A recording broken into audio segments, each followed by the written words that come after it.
Makalipas ang 20 taon, muling nagkrus ang landas ni Belle at Kervin Fontabella.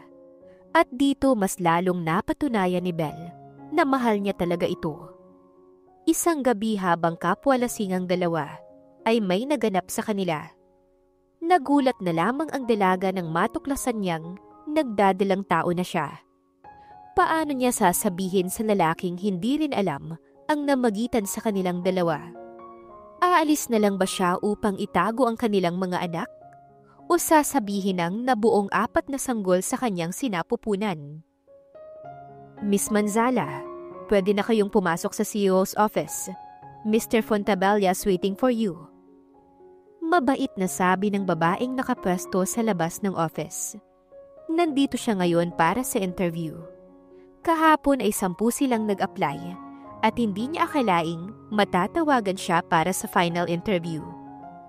Nagpakilala pa ito sa kanyang Jassal na sekretary ni Kervin. Tila pamilyar pa nga sa kanya ang pangalan ng lalaki. Sa nayo ng Santa Florencia na kanyang pinagmulang probinsya, ay kilala ang mga Fontabella na makapangyarihan at mayayaman. Isa ito sa may pinakamalawak na lupain sa kanilang probinsya.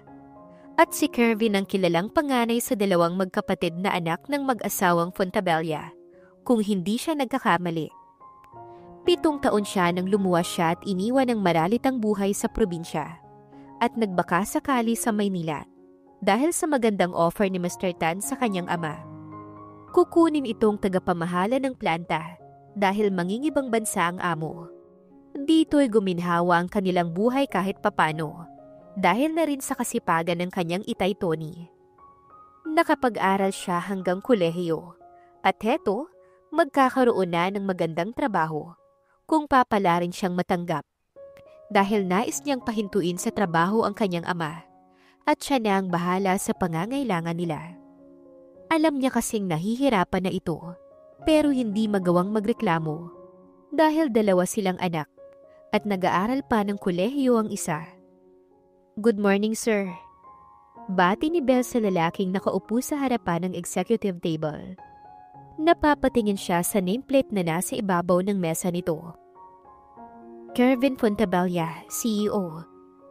Nang mag-angat ng muka ang lalaki, ay napasinghap siya sa nakita. Natulala si Belle at tila nakagat ang sariling dila kaya hindi nakapagsalita. Ang gwapo ng lalaki. Ang ganda ng mga mata nitong nakatitig sa kanya at inaantay na magsalita siya. Please sit down, Miss Manzala. Inilahad nito sa kinauupuan ng silyang naroon. Saka pa siya natinag at agad lumapit para iabot ang kanyang resume at marahang umupo sa tapat nito. Habang tinititigan nito ang kanyang resume, ay tulala siyang nakatitig sa gwapong lalaki. Malakas ang kutob niyang si Kervin ay ang lalaking, "You are hired, Miss Manzala." Saglit lamang nitong tinitigan ng kanyang iniabot na folder. At ngayon ay hired na siya kaagad. Ganun lang sir? Walang interview? Tila nabitin niyang tanong. Ngumiti ito para umarko ang puso niya. No need. You have all the qualifications of an ideal employee that I'm looking for. You're a graduate of Bachelor of Arts in Visual Communication that I needed in my company. So, Miss Manzala, you can start tomorrow. Nakangiti sa kanya ang lalaki na nagpapawala sa kanyang sistema. Dumadagundong ang kaba sa kanyang dibdib at tila maiihi sa kilig. Super bait ng magiging boss niya, bukod sa napakagwapo nito. Bigla ay na-inlove siya sa lalaki. Sa loob ng banyo niya pinakawala ng tinitimping kilig.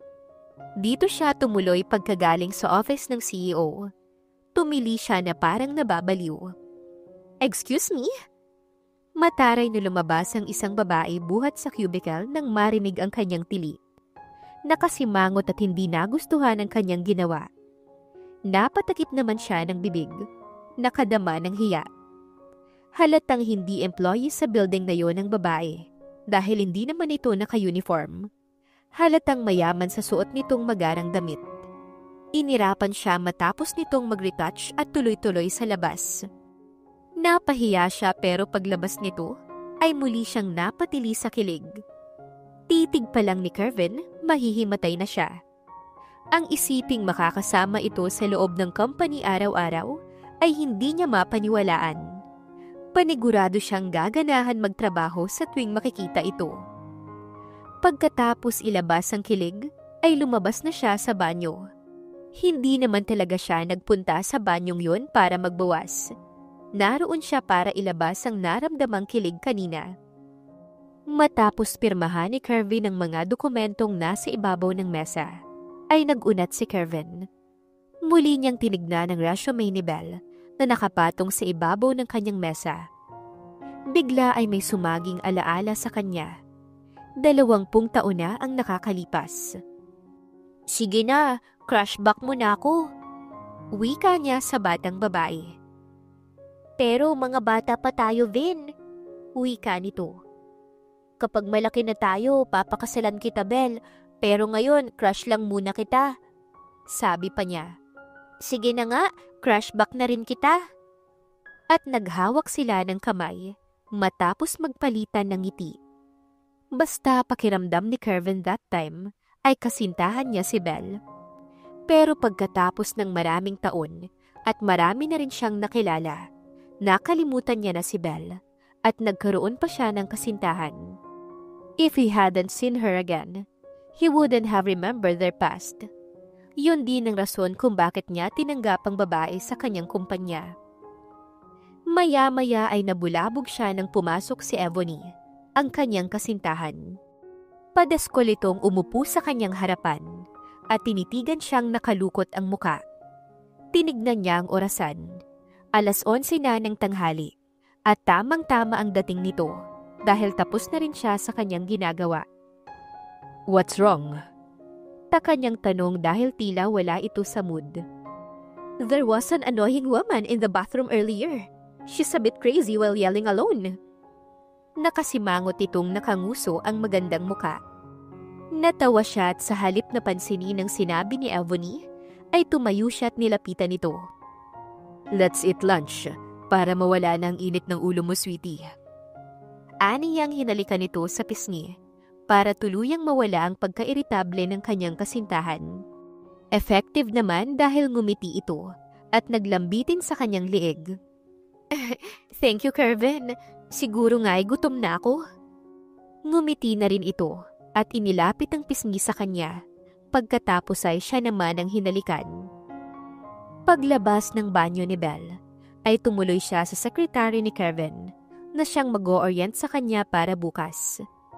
Natigilan pa siya ng pagliko niya'y nakita niya si Kevin na may kasamang babae palabas. Dagli siyang nagkubli at sinundan ang tingin ng dalawa. Nakaakap ang babae sa baywang ni Kevin at nakaakbay naman ang lalaki sa babae. At ang sweet ng palitan ng ngiti ng dalawa. Bigla ay nanlumo ang dalaga sa nakita at para bang may mabigat na bagay na dumagan sa kanyang dibdib. May girlfriend na pala ang lalaking crush niya. Masayang ibinalita ni Belle sa mga magulang na natanggap na siya sa trabaho at bukas ay magsisimula na siya kaagad. Naku ate, baka mag-boyfriend ka lang dun. Saktong kumakain sila ng hapunan, kaya naman kulang na lang ay mabilaukan siya sa matabil na kapatid. Wala pa sa plano ko ang mag-boyfriend do. Kakagraduate ko pa lang naman at hindi pa nakakatulong kay itay at inay. Kaya pwede ba tigilan mo ko? Inis niyang wika. Wala namang masamang mag-boyfriend anak. Lagi naming sinasabi ng itay mo na kayong dalaway pwede nang mag-boyfriend. Pero formal naman liligaw. Gusto ko yung dito sa bahay kayo pupuntahan at hindi yung kung saan-saan kayo dadalhin. Yun ang bawal sa amin ng itay nyo. Sabat ng kanyang butihing ina. Nagkatinginan sila ng bunsong kapatid niyang si Zoe. Inirapan niya ito. Totoong wala pa sa plano niya ang magnobyo. Subalit hindi niya mapigilan nang makita kanina si Kevin. Palagay niya na in love na siya rito. Bata pa sila noon nang mangako itong pakakasalan siya pagdating ng araw. Kaya marahil ay apektado siyang malaman na may girlfriend na pala ang lalaki. Maaring nakalimutan na siya nito at baka nga hindi na siya kilala. Opo, Nay. Wala namang problema sa akin dahil pangit ako, walang manliligaw. At si ate, marami kasi maganda. Singit na naman ang kanyang kapatid. Naalala niya tuloy si Jeko. Nagparamdam sa kanya since high school na hanggang ngayon ay nanliligaw pa rin. Hindi niya ito binibigyan ng pag-asa dahil wala siyang nararamdaman para dito. At ngayon niya na-realize na dahil ay umaasa siya sa pangako ni Kervin noon. Nasa tamang edad na ang ate mo para magka-boyfriend. Ayos na sa amin ang inay mo. Bakit hindi mo pasagutin si Jeko? Sumabad naman ang kanyang ama. Wala naman siyang problema kay Jeko. Mabait at hindi lang siya ang nililigawan nito, kundi pati na rin ang parents niya.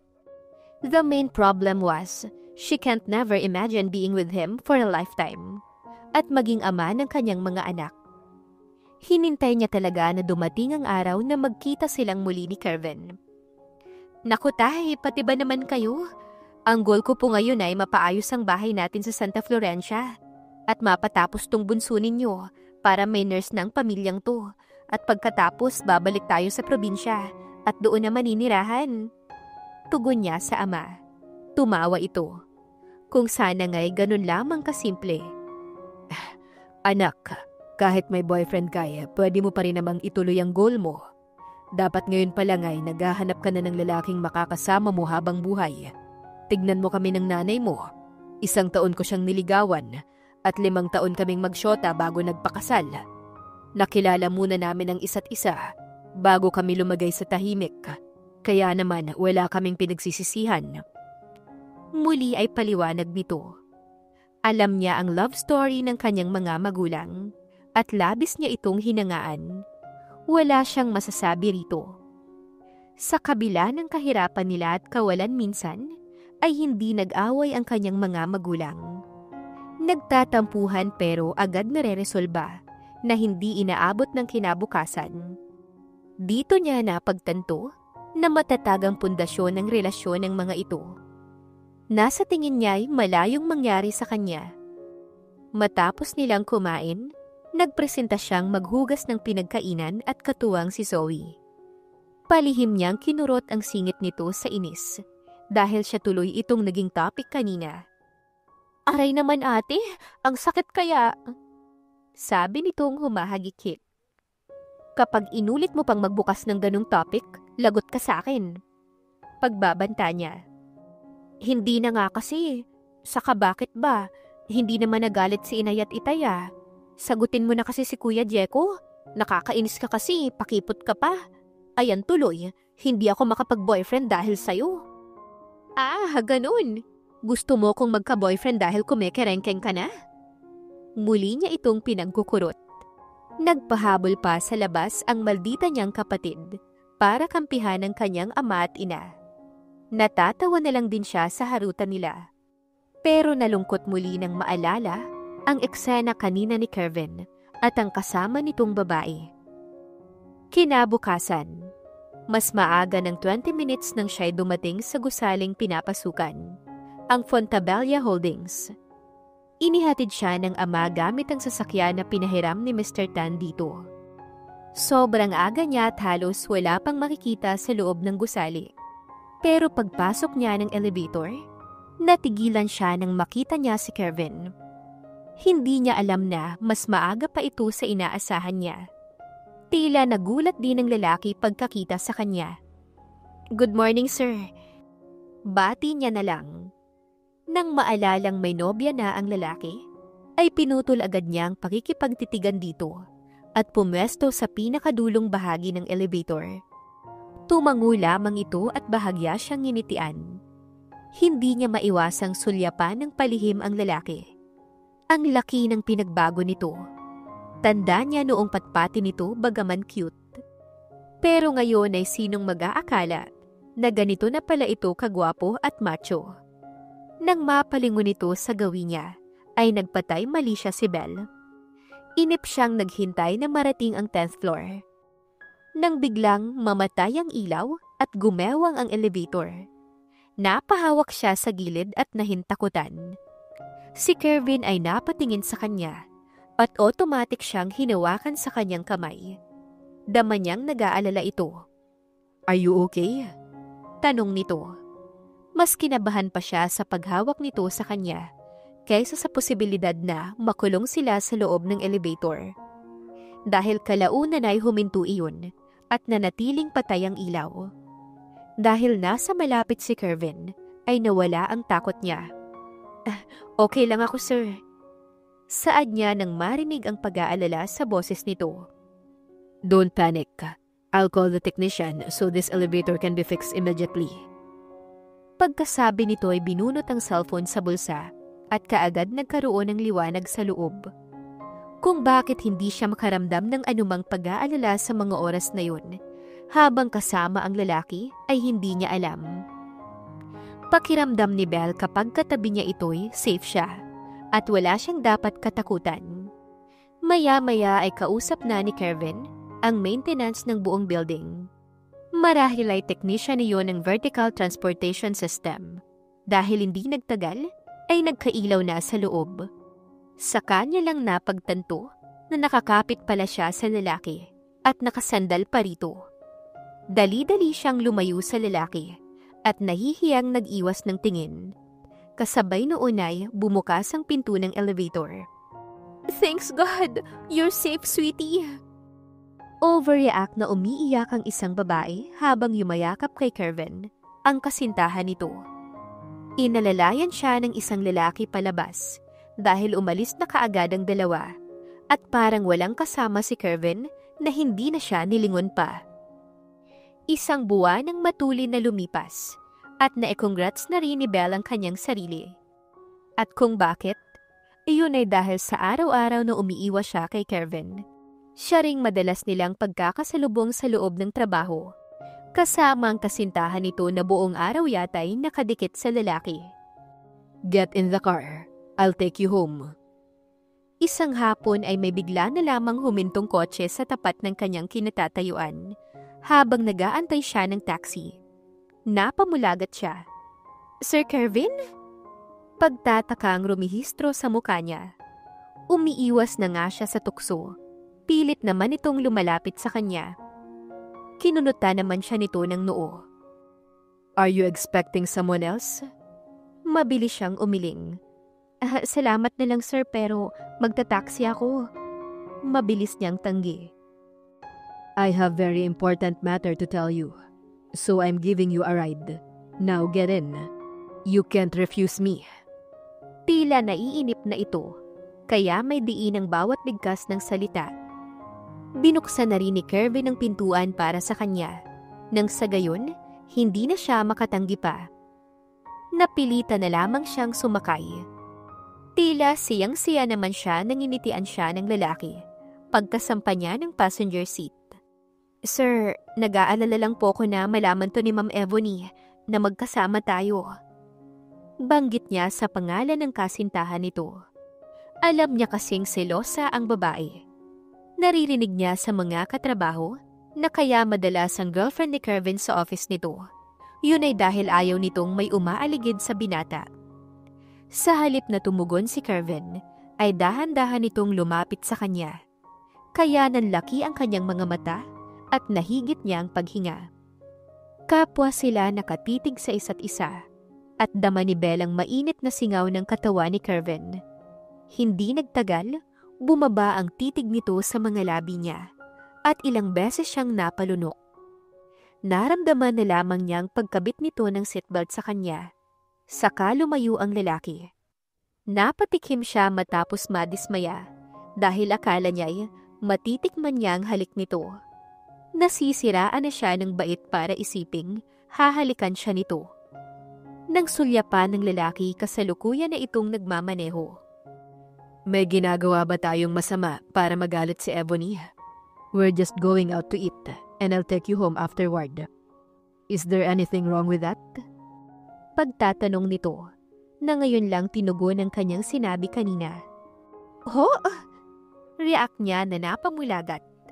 "Teka lang sir, wala sa usapang kakain pa tayo. Ihahatid mo lang po ako sa amin, hindi ba?" Pag-aalala niyang sinabi. Nginitian siya nito bago bahagyang sinulyapan. What if I can't? May magagawa ka ba? And one more thing, Belle. Stop calling me sir. It's awkward.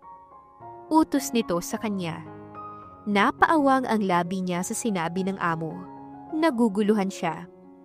Pero tila naging sunod-sunuran si Belle at walang nagawa hanggang sa huminto na lamang sa tapat ng isang restaurant ang kotse nito. Hindi niya na hinintay na pagbuksan pa siya nito. Mabilis na siyang bumaba.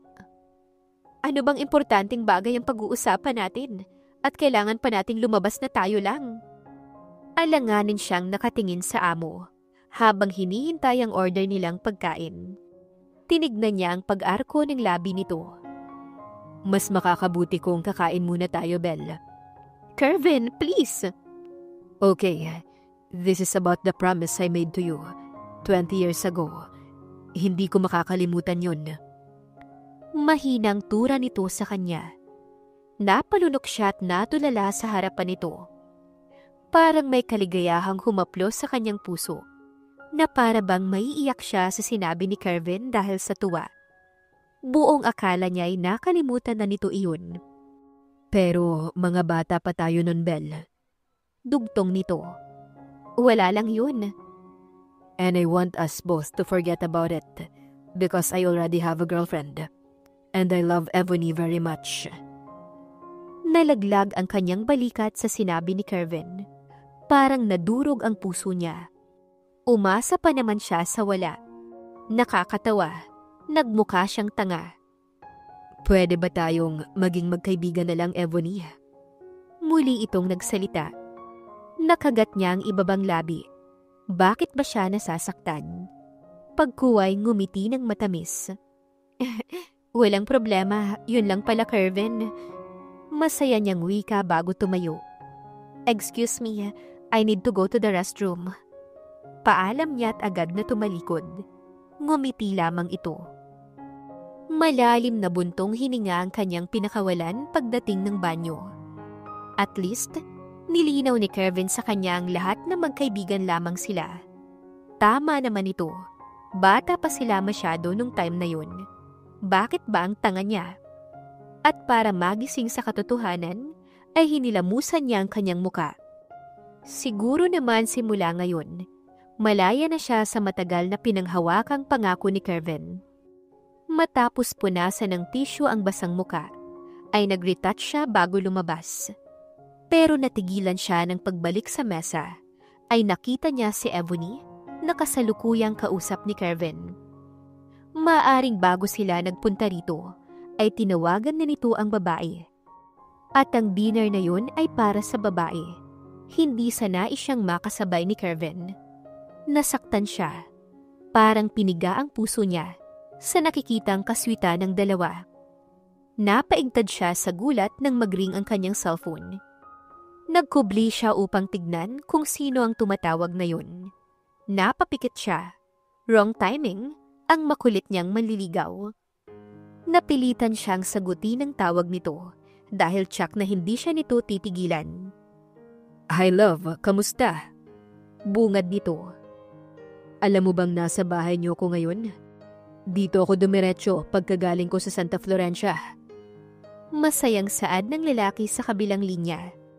Napabuntong hininga siya at sumilip muna sa kinaroroonan ng magkasintahan. Sweet ang dalawa habang nag-uusap. Kulang na nga lang ay magdikit ang mga labi nito, kaya daman niyang naninibugho siya. Okay, pauwi na ako. Bye. Paalam niya. Talagang hihintayin kita dito, Belle. Nagtaksi na lamang siya pauwi at hindi na binalikan ng kanyang boss.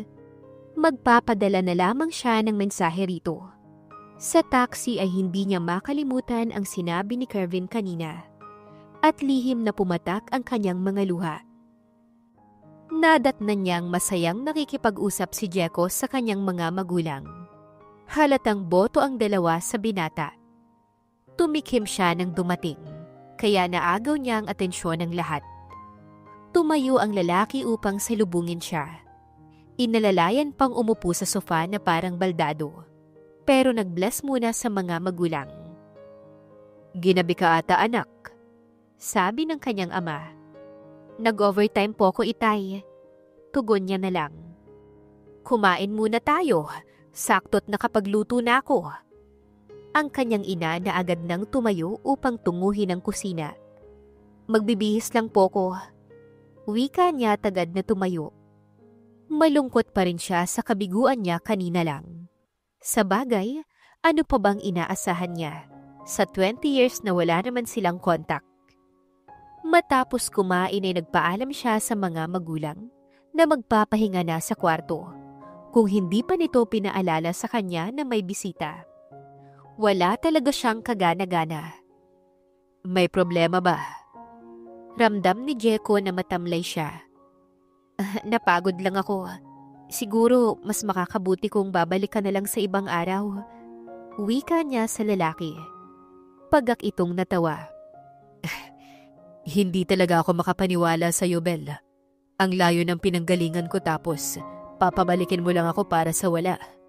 Ngayon ko lang napagtanto na wala talaga akong aasahan sa iyo. Nasasaktan itong wika. Napabuntong hininga siya. Bakit nga ba hinintay pa niyang umabot ito ng ilang taong panliligaw sa kanya? Wala naman siyang nararamdaman kay Jeko. Hindi tuloy nito mahanap ang babaeng para rito. Sorry, tipid niyang tugon. Marahan itong napapitik sa hangin at pinaglaruan ng dila sa loob ng bibig. Namula rin ang mga mata nito sa luha. Okay, ganun lang yun. Sa loob ng ilang taon, basta ganun na lang yun, Bel. May inis ang tono nito at puno ng hinanakit. Pumasok sa loob ng bahay nila at dinig niyang nagpaalam sa mga magulang niya. Dumaan ang malaking bulto nito sa harapan niya na hindi siya pinansin at nagtuloy sa labas. Kalaunan ay narinig na lamang niyang humarurot ang gamit nitong big bike. Hinabol niya ito ng tingin at napapabuntong hininga. Malaya na rin ba siya kay Jeko? Kinabukas ay dama niya pa rin ang bigat ng kalooban at pilit na nag-focus sa trabaho. Miss Manzala, may bulaklak para sa'yo. Pasado 10:00 ng umaga, nakatanggap siya ng bulaklak. Mula sa hawak na design ay kunot noon niyang tinignan ang bulaklak na nilapag ni Yumi sa kanyang mesa. Kanino galing? Tanong niya sa katrabaho. Umirap ito sa kanya. Bakit di mo kaya i-check para alam mo? Napag-utusan nga lang ako ng guard na ihatid sa cubicle mo. Tapos ngayon uutusan mo kung alamin kung kanino nagmula. Masungit nitong talak. Itapon mo. Walang gana niyang saad at ibinalik ang ginagawa sa kanyang atensyon. Kung galing sa hindi niya kilalang tao ang bulaklak na yon ay hindi siya interesado. Nanlaki ang mga mata nito at saka pasinipat ang card, pero walang pangalan. Kung itatapon mo, edi akin na lang. Pakendeng itong tinungo ang sariling cubicle na nasa likuran niya lamang. Sa muli ay naging abala siya na hindi niya namalayan ang oras at lunchtime na pala. Tara na, Bel! Panglima na yata si Lizzie na nag-ayang mag-lunch sa kanya na hindi niya lang pinansin. Isa pa ay pinabaunan siya ng kanin at ulam. May tubig din siya kaya hindi niya na kailangan gumastos para sa lunch or nagtitipid lamang siya. Miss Manzala, pinapatawag ka ni Sir CEO sa office niya. Pagkalipas ng 6 na minuto ay nilapitan siya ni Jessel na pinagtaka niya. Inisip niyang baka kailangan nito ng design na hiningi sa kanya. Kaya bitbit ang folder na tinungo niya ang office ni Kervin. Good afternoon. Matapos kumatok ay tumuloy siya sa loob. Have a seat and join me for lunch. Itinuro nito ang mesa. Sa kanya lamang napansin na may mga pagkaing naroon. Kumunot naman ang kanyang noo. Anong meron at isasabay siya nitong kumain sa halip na ang kasintahan? Naku, salamat na lang, pero may baon kasi ako eh. Are you avoiding me, Belle? Seryoso ang tono nito at ang matang nakatitig sa kanya. Buti naman at alam nito. Gusto niyang maging tapat sa naramdaman kahapon, pero wala namang silbi pa. Hindi siya sumagot kundi nakatango na lang. Tumayo ito sa kinauupuan at lumapit sa kanya. Boss mo ko at magkaibigan tayo. Inikutan siya nito at huminto sa likuran niya. Ramdam ni Belle ang malambot at mainit na palad ni Kervin sa magkabilang balikat at humaplos pababa sa kanyang braso.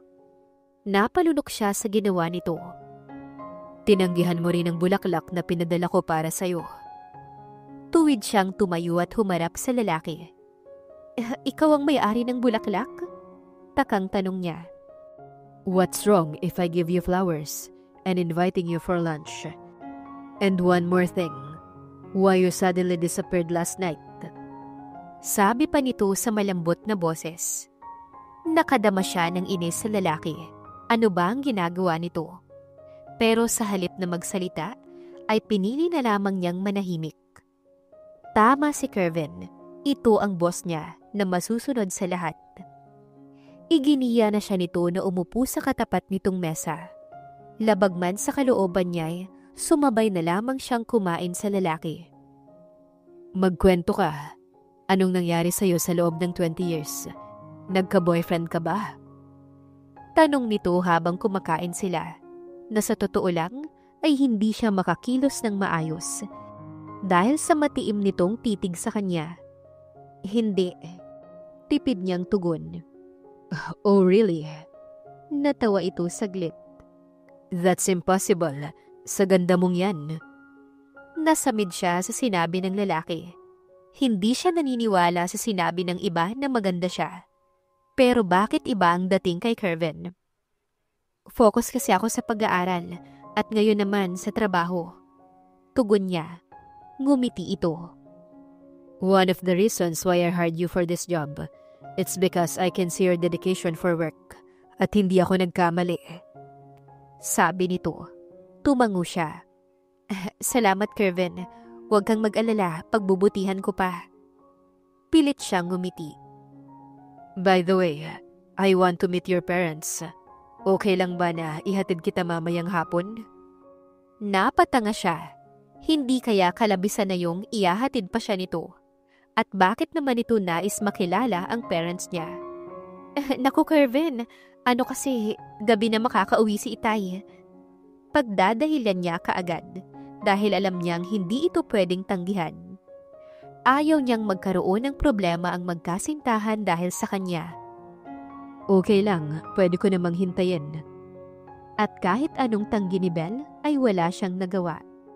Pinagdasal pa nga niya na sana'y dumating si Ebony para hindi na sila matuloy ni Kervin. Subalit walang Ebony na dumating hanggang sa kinahapunan. Kaya naman, sakay siya ng kotse ni Kervin nang umuwi ng hapon na yun.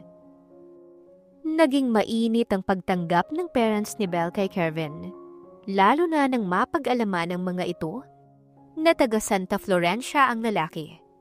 Pati tuloy parents nito ay kinumusta ng kanyang mga magulang. Mahahalatang nagustuhan ng inay niya at Itay ang maayos na pakikitungo ng amo sa kanila. Nasa kabila ng malaking agwat ng katayuan nila sa buhay.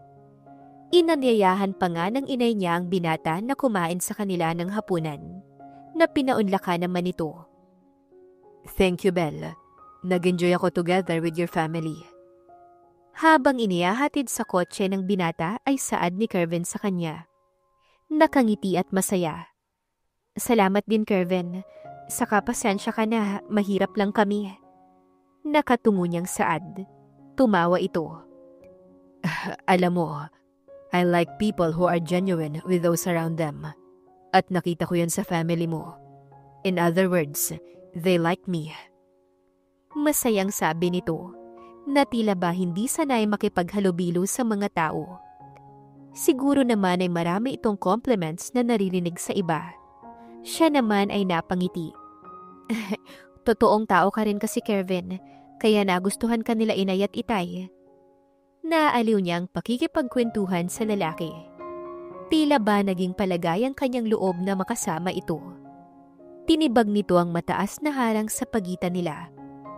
Sa pagtanggap ni Kervin sa kung anong meron sa pamilya niya, ay mas lalong tumaas ang paghanga niya sa lalaki. May kung anong meron kay Kervin na kakaiba. Madali nitong makuha ang loob ng isang tao. Siguro'y dahil business-minded ang lalaki. Alam nito ang marketing strategy kumbaga. Turo nito sa sarili na may kakaibang ngiti sa labi. May ibang tao pa ba rito? Alam mo, naisip ko na lang na ang swerte ni Ebony dahil mahal mo siya. Wika niya na hindi mapigilan ang selos na nararamdaman. Hope she appreciates that. Pero maswerte ka rin dahil kaibigan mo ko. Dugtong pa nitong tumawa. Pero hindi iyon ang gusto niyang marinig. Ang nais ni Bella ay mahal siya ng lalaki, katulad ng nararamdaman niya. At dahil nga may mahal na itong iba, kaya nasasaktan siya. So thank you kasi kaibigan kita. Matamis siyang ngumiti. Pinisil ni Kervin ang ilong niya na naglalambing. Thank you rin kasi nagkita tayo ulit. Natigilan siya habang nakatitig dito. Naisip niya kasing sana nga'y hindi na lang sila muling nagkita pa. Dahil sa bawat araw na magkasama sila, ay mas lalo siyang umaasa. Maya-maya pa'y itinaboy niya na ito pasakay ng kotse at nagkunwaring magpapahinga na siya bago pa kung saan mapunta ang usapan nila. Baka maamin pa niya ang kanyang nararamdaman. Okay, see you tomorrow, Belle. Good night. Kumaway ito sa kanya bago binuhay ang makina ng kotse. Siya naman ay nakangiting pumasok sa loob. Mas nanaig yung saya kaysa lungkot na nararamdaman niya. Masaya siyang kasama at kausap si Kervin, pero malungkot dahil iniisip niya ang girlfriend nito. Iyan ang gusto ko, umaakyat ng ligaw, yung pinupuntahan ka talaga sa bahay. Huwag mo nang pahirapan si Kervin, sagutin mo na kaagad, okay siya sa akin.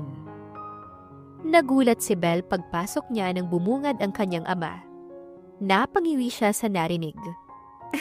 Tay, hindi ko po manliligaw si Kervin. Boss ko po siya. Sagot niya. Lalaki ako anak, kaya batid ko yung mga ganyang galawan. Ang lalaki hindi magsasayang ng oras sa isang babae kung wala itong nararamdaman. Maniwala ka sa akin. Sabi pang muli nito. At hindi niya na sinagot kahit na gustong sabihin may nobya na ito. Kaya imposibleng mangyari ang iniisip ng kanyang itay. Ang pangyayaring yun ay nasundan ng nasundan, lalo pat nasa ibang bansa si Ebony. Nabalitaan niyang nasa isang training ito.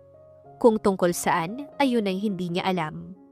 Pwedeng business dahil nasa larangan din ng negosyo ang parents ng dalaga. Kaya nga bagay ang dalawa. Parehong mayaman. Kahit alam niyang kaibigan lamang ang tingin sa kanya ni Kervin, ay hindi niya pa rin mapigilan ang sariling damdamin. Ine-enjoy niya ang bawat sandaling magkasama silang dalawa. Sasamantalahin niyang makasama ang lalaki habang wala ang kasintahan nito. Tiyak niya kasing kapag bumalik ng Pinas si Ebony, ay hindi na sila magkakasama pang muli. Katulad ng gabing iyon, ay may dinaluhan silang event ni Kervin, kasama ang sekretary nitong si Jessel. Hindi naman lingid sa kaalaman ng sekretarya ng lalaki na magkaibigan sila ni Kervin. Bukod kay Jessel ay wala namang nakakahalatang palagi silang magkasama. Belle, huwag ka sanang magagalit ha? Kayo na ba ni Sir? Tanong nito sa kanya. Kasalukuyang may mga kausap si Kervin sa event na yun, na mga business partner nito at iba pang investors. Umiling siya. Magkaibigan lang kami ni Sir Kervin. Tugon niya kahit tila naghihinala na ito. Ilang beses na kasi siyang inahatid ng kaibigan sa bahay at ilang beses na rin silang magkasabay kumain. Sige, sabi mo yan ah. Ngiti nito sa kanya. Sa gabing iyon ay naroong uminom siya ng alak at sumayaw. Nung una ay kasama pa nila si Jessel, pero nauna na itong umuwi, na mas nagustuhan niya dahil halos solo na niya si Kervin. Sobrang naging komportable siya sa tabi nito, na hindi na namalayang nalasing at nakatulog na kasama ang kaibigan. Basta pagising niya kinabukasan, masakit ang ulo niya, maging ang kanyang buong katawan. na parang binugbog at mag-isa sa loob ng hotel. Napabalikwas ng bangon si Belle, pero kumirot ang gitnang bahagi ng kanyang katawan. Iisa lamang ang ibig sabihin nun. May gumalaw sa pagkababae niya habang siya'y lasing. Pero sino? Tanda niyang si Kervin ang kasama niya kagabi. Subalit wala ito sa kwartong yun at walang bakas na may kasama siya sa loob. Tulirong nagbihis ang dalaga at umuwi sa bahay nila. Litong-lito siya sa nangyari sa kanya. "O anak, dumating ka na pala. Kumain ka muna. Hindi ka ata hinatid ni Kervin." Nagkakanda haba-haba ang liig ng kanyang ina na sinilip sa labas kung may kasama siya. Hindi sumagot si Belle dahil sa masamang pakiramdam at agad na siyang tumuloy sa kanyang kwarto matapos magpaalam sa ina. Masakit ang ulo niya, ang buo niyang katawan. Mabuti nga't wala siyang pasok sa araw na yun dahil gusto niyang matulog. Sa matinding sakit ng ulo dahil sa kalasingan, ay agad nakaidlip si Belle matapos maglinis ng kanyang katawan. 2 araw siyang hindi nakapasok bago nawala ang pananakit ng kanyang katawan. At sa 2 araw na yun, ay nagkulong lamang siya sa kwarto. Wala siyang natanggap na tawag o ni text ay wala. Hindi na ito nagparamdam sa kanya, kaya ganoon na lamang ang panlulumo niya. "Psst, girl, nasan ka?" Tawag ni Jessel nang akmang papasok siya sa office ni Kervin pagdating niya. May mga itatanong lang sana siya sa lalaki nang nagdaang gabi matapos ang event. Malakas ang kutob niyang si Kervin ang kasama niya sa hotel at ito ang gumalaw sa kanya. Pero bakit? Napahinto siya sa gagawin na pagpasok sana sa loob ng office ni Kervin. "Iyahatid ko lang to kay Sir Kervin." Itinaas niya ang files na hawak para ipakita kay Jessel. Ngumiti ito. "May bisita siya. Nandyan si Ma'am Ebony." Pakiramdam ni Belle ay nanghina ang kanyang mga tuhod sa narinig. Kaya pala wala nang paramdam sa kanya si Kervin dahil nakabalik na ng Pilipinas ang babaeng mahal nito. Nalungkot siyang bumalik sa kanyang pwesto. Maghapon siyang walang ganang nagtrabaho. Nasasaktan siyang hindi niya mawari. Alam niyang may kasintahan si Kervin, pero hinayaan niyang mahulog ng husto sa lalaki ang loob niya. Namimiss niya yung mga sandaling sabay silang kumakain at tinahatid siya nito sa bahay nila. Dahil alam niya na sa mga pagkakataong yun ay hindi na mangyayari pa. Kaya kinahapunan ay nagtaksi na lamang siya pauwi. Maging sa bahay ay hinahanap si Kervin ng kanyang mga magulang. "May kasintahan na po si Kervin, inay, tay. Hindi ko po siya manliligaw." Saad niya nang tanungin siya ng ama tungkol sa binata. Umasa pa ang mga ito na magiging sila ng lalaking yun. "Abae, akala ko ba'y nanliligaw sa'yo yun?" Nagkatinginan pa ang dalawa. May kirot siyang naramdaman sa puso niya bago umiling-iling. Nagpaalam na tutuloy na sa kanyang silid. Umiiyak siya pagdating sa kwarto dahil namimiss niya ang lalaki. 1 linggo ang lumipas na unti-unti niyang natanggal sa kanyang sistema ang presensya ni Kervin. Sa araw na yun ay nasa office siya nito dahil pinatawag siya ng lalaki, saktong wala si Ebony. "Belle, I'm sorry." Nagulat siya nang bigla siya nitong yakapin pagkapasok niya ng office. Naguguluhan siya sa kinikilos ng lalaki ngayon. Bakit ka nagsusorry?" Pagtataka niyang tanong, ganoong wala naman itong kasalanan sa kanya. Nag-angat ito ng muka at tinitigan siya. "I'm sorry dahil hindi ko napigilan ang sarili kong angkinin ka after ng event. Lasing ako, ang dami kong nainom. Nawala ako sa sarili. Nakalimutan kong may mahal akong iba. Belle, I'm sorry." Nanigas siya sa kanyang kinatatayuan at pakiramdam niya wala siyang kalaban-laban. Tapos na ang lahat ng nangyari at nasasaktan siya sa pag-amin nito. Gusto niyang magsalita pero walang nanula sa kanyang mga labi. Ngayong nakumpirma niya ang lahat, mas lalo siyang nasaktan dahil wala naman siyang maaasahan dito. Hindi niya alam ang gagawin, kaya naman tumakbo siyang patungo sa banyo at umiyak. Walang kasalanan si Kevin, kundi kasalanan niya ang lahat dahil naging mahina siya. Hindi niya pinaglabanan ang nararamdaman niya, bagkusay, hinayaan niyang mahulog ng husto sa binata.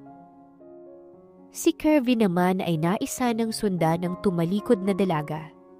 Nakita niyang malungkot nitong mga mata na puno ng luha. Sa nangyari sa kanila ni Belle, ay nabagabag ang kanyang damdamin.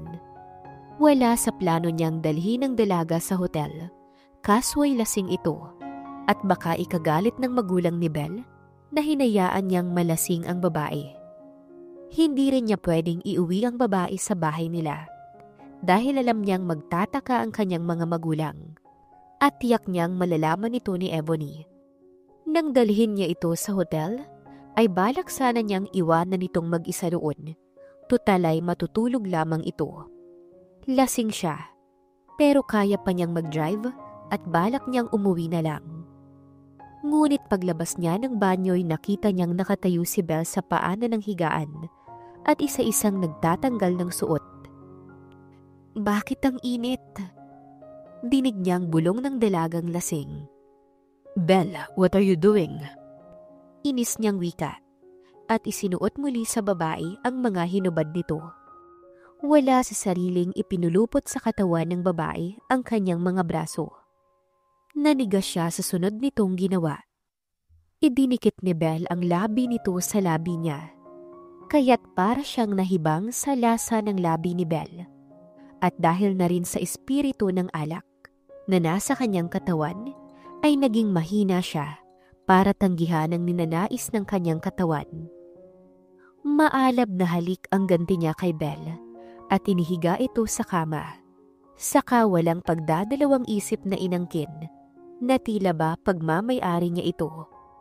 Nawala sa isip ni Kevin na magkaibigan sila, na dapat ay nirerespeto ito. Bukod pa ron, may kasintahan siya na mahal niya. Kakaibang init ang kanyang nadama habang inaangkin ito ng mga oras na yun. Ang mga ungol ni Belle habang inaangkin ay nagbibigay sa kanya ng kakaibang kasiyahan na hanggang ngayon nga ay sariwa pa sa kanyang alaala ang tagpong pinagsaluhan nilang dalawa. Tila nag-iba na rin ang pakiramdam niya sa tuwing makikita ito o kahit tinatanaw ito mula sa malayo. Bukod pa ron, maging ang damdamin niya ay nagbago na rin para kay Ebony. Matapos nang may naganap sa kanila ni Belle, ay iniwan niya ito sa hotel dahil sa nakakailang tawag na si Ebony sa kanya na nakabalik na pala ito ng Pilipinas. Nawala na siya ng pagkakataong makausap si Belle dahil palagi niyang kasama ang kanyang kasintahan. Sinamantala niya lang ngayong wala ito. Mabilis siyang kumilos at sinundan ng dalaga na nagtungo sa banyo. Hinintay niya itong lumabas upang magkausap sila. Gusto niyang linawin ang lahat sa kanila ni Belle, na kung ano't anuman ay nais niyang panagutan ito. Pakakasalan niya ito kapag nagbunga ang nangyari sa kanila. Pero kailangan niyang hiwalayan si Ebony. Iyon ang malaki niyang problema ngayon. Abot ng makakaya ni Belle, ay iniwasan niya ang kanyang kaibigan. Pinutol niya ang ugnayan nila ni Kevin dahil walang magandang patutunguhan yun. Tapos na. Ang lahat ay nangyari na. Ayaw niyang makasakit ng damdamin ng iba, lalo na kay Ebony. Umiiwas siya sa tuwing lalapit ito. At kahit ipatawag sa office ng lalaki, ay hindi siya pumupunta kapag alam niyang hindi tungkol sa trabaho ang pag-uusapan nila. Sa loob ng isang buwan, nagtagumpay siyang iwasan ito. Sa araw na iyon ay maaga siyang pumasok dahil marami siyang tatapusing trabaho. Hinabol pa siya ng ina upang padalhan ng sandwich dahil wala siyang almusal. Hindi niya alam kung bakit wala siyang ganang kumain nitong mga nakaraang araw at nagsusuka siya. Salamat, Nay. Gayunman, ay tinanggap niya iyon at nilagay sa bag. Kulang ka marahil sa tulog anak dahil namumutla ka. Huwag kang masyadong magpupuyat. Hindi naman maganda kung puro trabaho na lang yung inaasikaso mo. Magpahinga ka rin kahit papano. Nahimigan niya sa boses ng ina ang awa nito para sa kanya. Ngumiti siya. Opo, Nay. Maaga po kung uuwi mamaya. Babawasan ko muna ang overtime. Pilit siyang ngumiti at tuluyan ng nagpaalam. Pagpasok niya sa gusaling pinagtatrabahuhan, ay saktong pumarada ang sasakyan ni Kervin. Nakita niya sa salaming pinto ang gwapong lalaking bumaba mula sa sasakyan. Matapos pagbuksan ng gwardiya, humihingal siyang tumakbo patungong hagdan para lamang iwasan ito.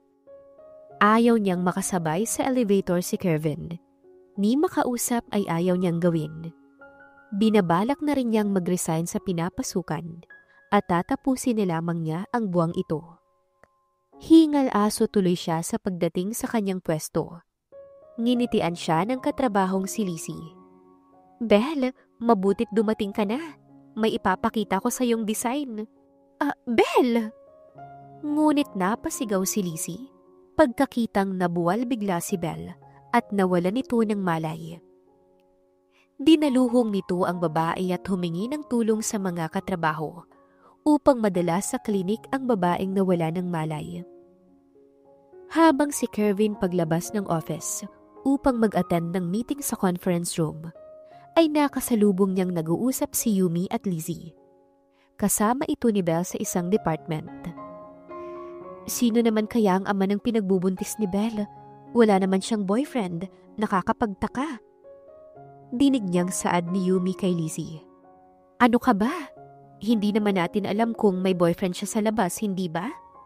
Sagot naman ng huli. Buntis si Belle. Sa halip na tumuloy sa conference room, ay sinundan niya ang dalawa. Wala si Belle sa pwesto nito. Nasaan kaya siya? Sir, hinahanap na po kayo sa conference room. Singit ng boses ni Jessel na nasa likuran niya. Nilingon niya ito. After ng meeting ko, papuntahin mo si Belle sa office ko. Utos niya sa sekretarya. Sir, dinala po sa klinik si Belle kaninang umaga nang mawala ng malay. Hilong-hilo daw at nagsusuka. Lumabas sa test na buntis siya, kaya pinayuhan ng doktor na magpahinga na muna. Nahihatid na po siya sa bahay nila. Pahayag nito. Saglit siyang natigilan sa pagkabigla nang makumpirma ang nangyari kay Belle. Tila nag-alala siya rito dahil alam niyang siya ang ama ng batang dinadala ng dalaga. Malinis niyang nakuha si Belle at siya ang unang lalaki sa buhay nito. Jessel, i-cancel mo ang meeting ko today. I-check ko lang si Belle. Pagkasabi, mabilis na tumalikod ang binata upang tunguhin ang kanyang sasakyan. Pupuntahan niya si Belle sa bahay nito. Kailangan niyang makausap ang babae. Napakunot noon na lamang si Jessel na sinundan ng tingin ng amo.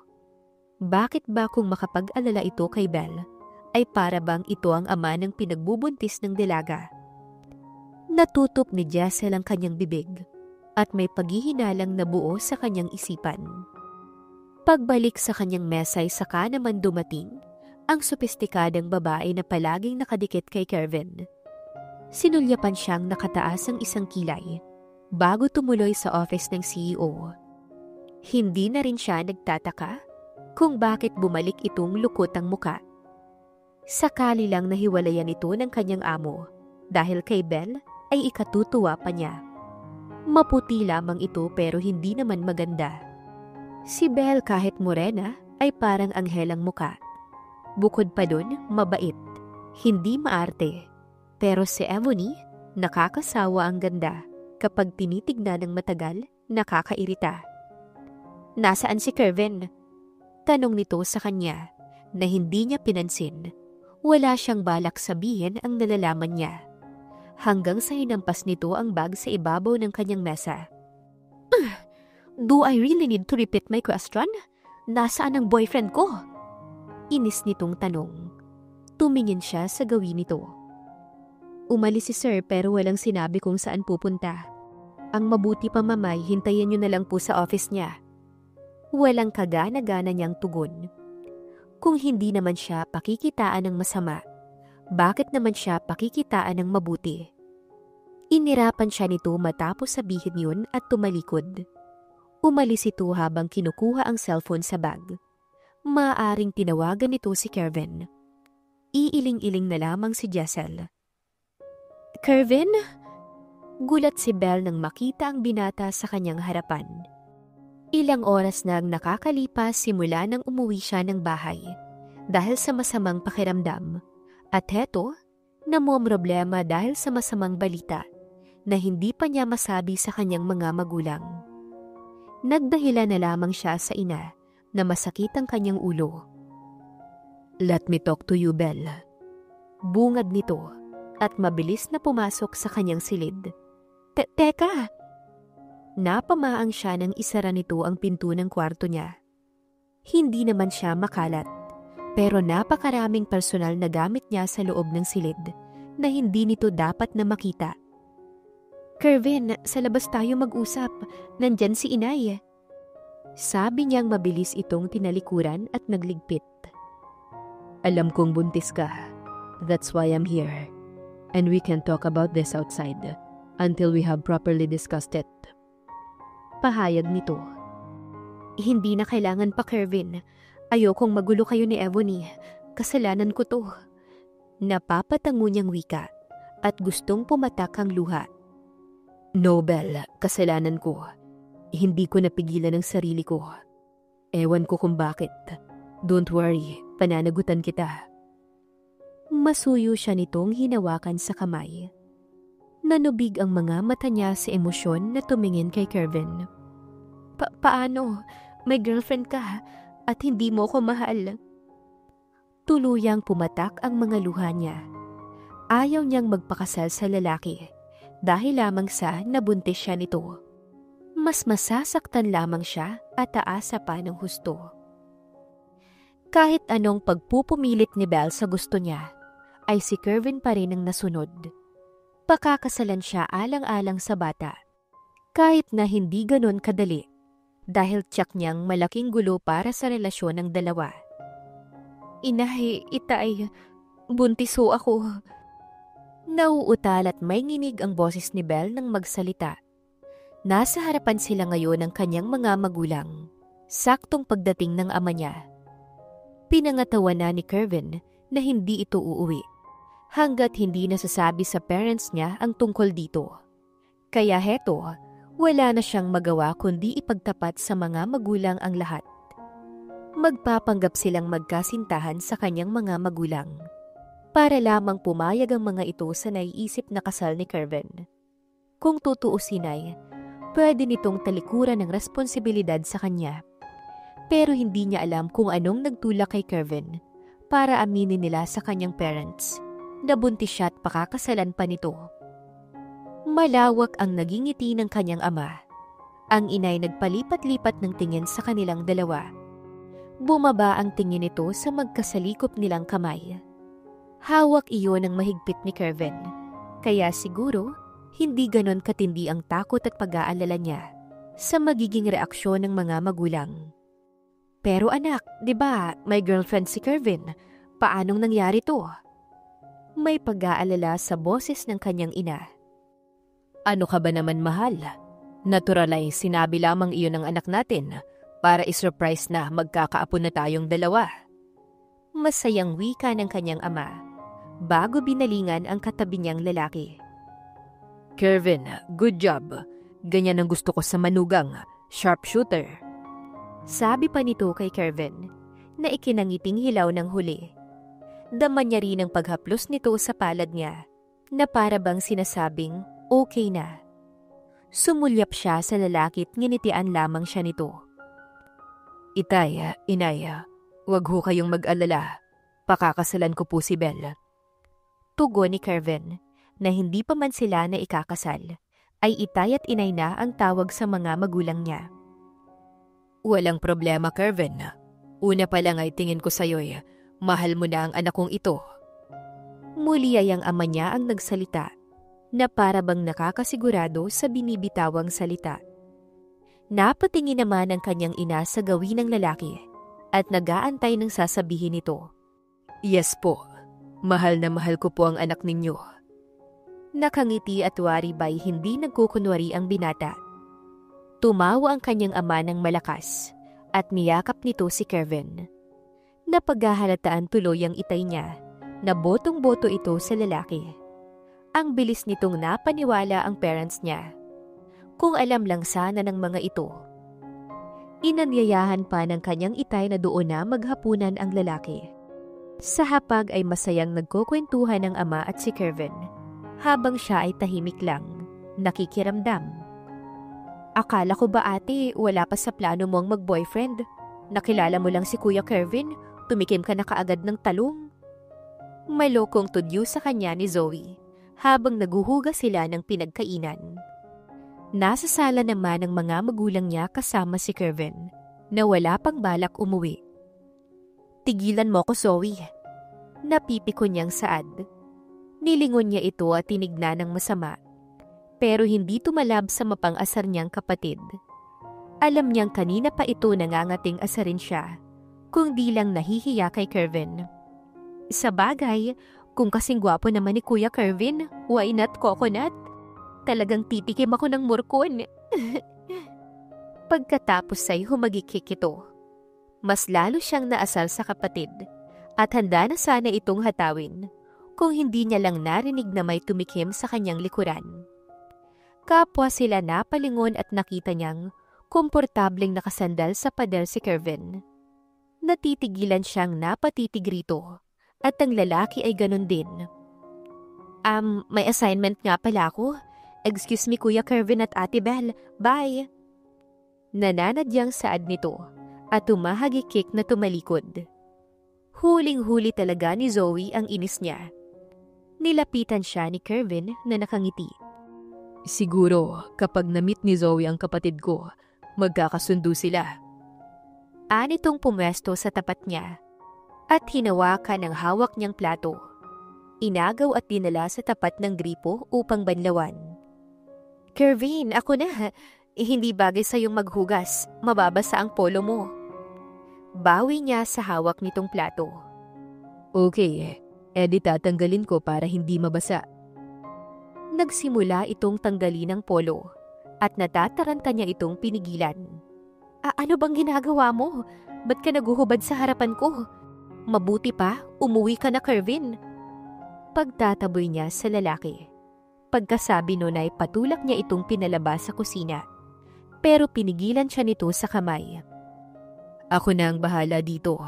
Mabuti pa'y panoorin mo na lang ako sa ginagawa ko. Ayokong mapagod ka at baka mapano ang baby natin. Itinabi siya nito. Matapos siyang ngitian, ay si Kevin ang naghugas ng plato. Hindi siya makapaniwala na aliw itong pinapanood.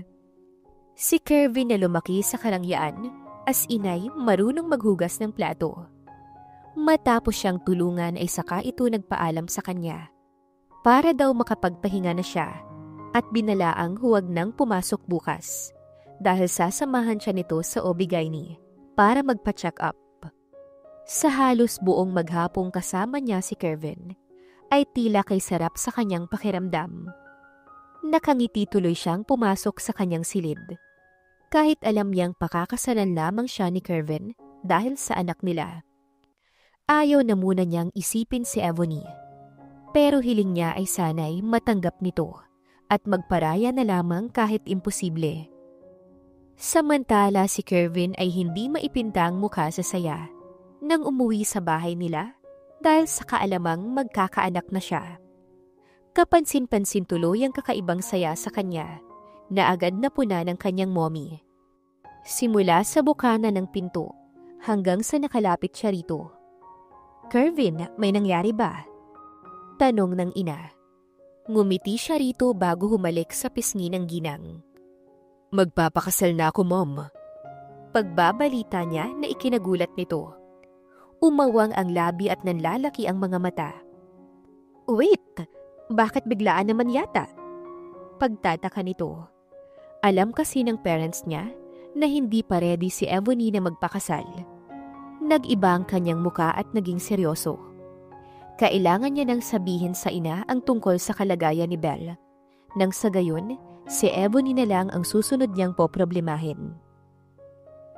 Maayos na kinausap ni Kervin ang magulang niya tungkol sa pagdadalang tao ni Belle at wala naman siyang narinig mula sa mga ito. Pero payo sa kanya ng mga magulang niya na kausapin ng maayos si Ebony para maintindihan nito ang lahat. Bigla ay na-excite din ng mag-asawa tungkol sa paparating na apo at gusto nang mamit ng mommy niya si Belle. Ngunit malakas na sampalang dumapo sa mukha niya matapos maikwento kay Ebony ang tungkol sa pagdadalang tao ni Belle na siya ang ama. Paano mo nagawa sa akin to, Kervin? I love you more than my own life. I gave you everything. How could you betray me like this? Paano? Nanginginig ang mga kamay nito nang muli siyang sampalin.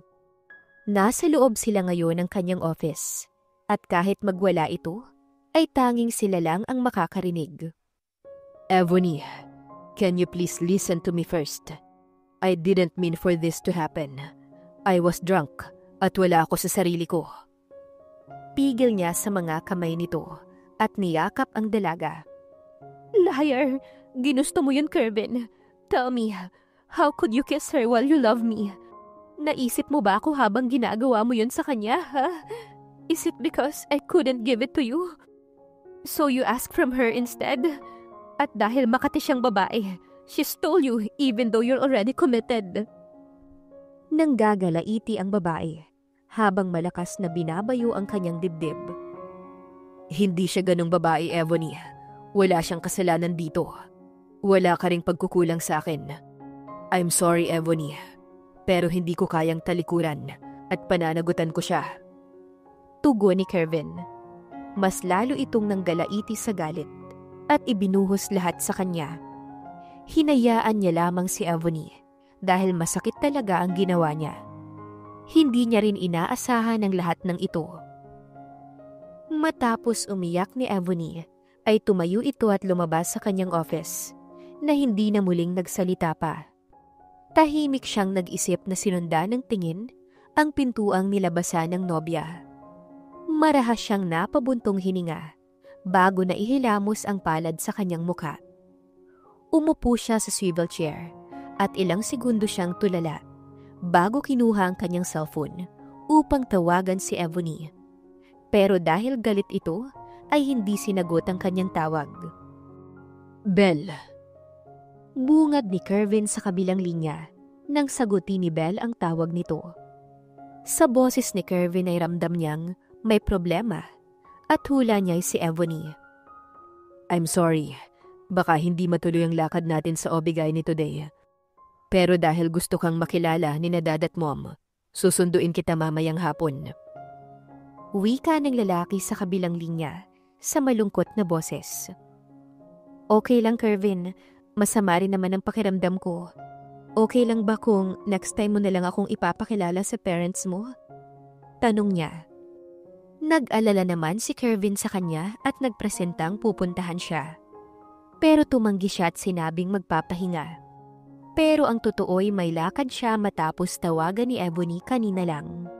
Galit na galit ang boses nito, kaya't nais niyang linawin sa babae na magpapakasal lamang sila ni Kervin dahil sa bata. Matapos ibaba ang linya, ay nagpaalam siya sa ina na may pupuntahan lang. Pinayagan naman siya kaagad nito at sinabihang mag-ingat. Sa isang coffee shop sila nagkita ni Ebony. Naroon na rin ito pagdating niya at nakita agad ni Belle na nakapwesto sa dulo ng mesa ang dalaga. Habang papalapit ay masama ang tingin nito sa kanya. Ebony, do you think I'll let you be happy in my boyfriend's arms? Not so fast, flirt. Putol nito sa sasabihin niya na may diin sa boses. Napalunok siya. Ebony, nagpunta ako rito para lang ipaalam sa'yo na ikaw ang mahal ni Kervin at pakakasalan niya lang ako dahil sa bata. Tugon niyang malungkot. Mapakla itong tumawa. Malandi kang babae. You seduced my boyfriend. You're begging for his love.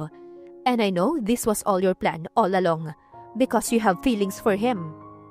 Pagkasabi nitong iyon, ay galit na umigkas ang palad nito at tumama sa kanyang pisngi.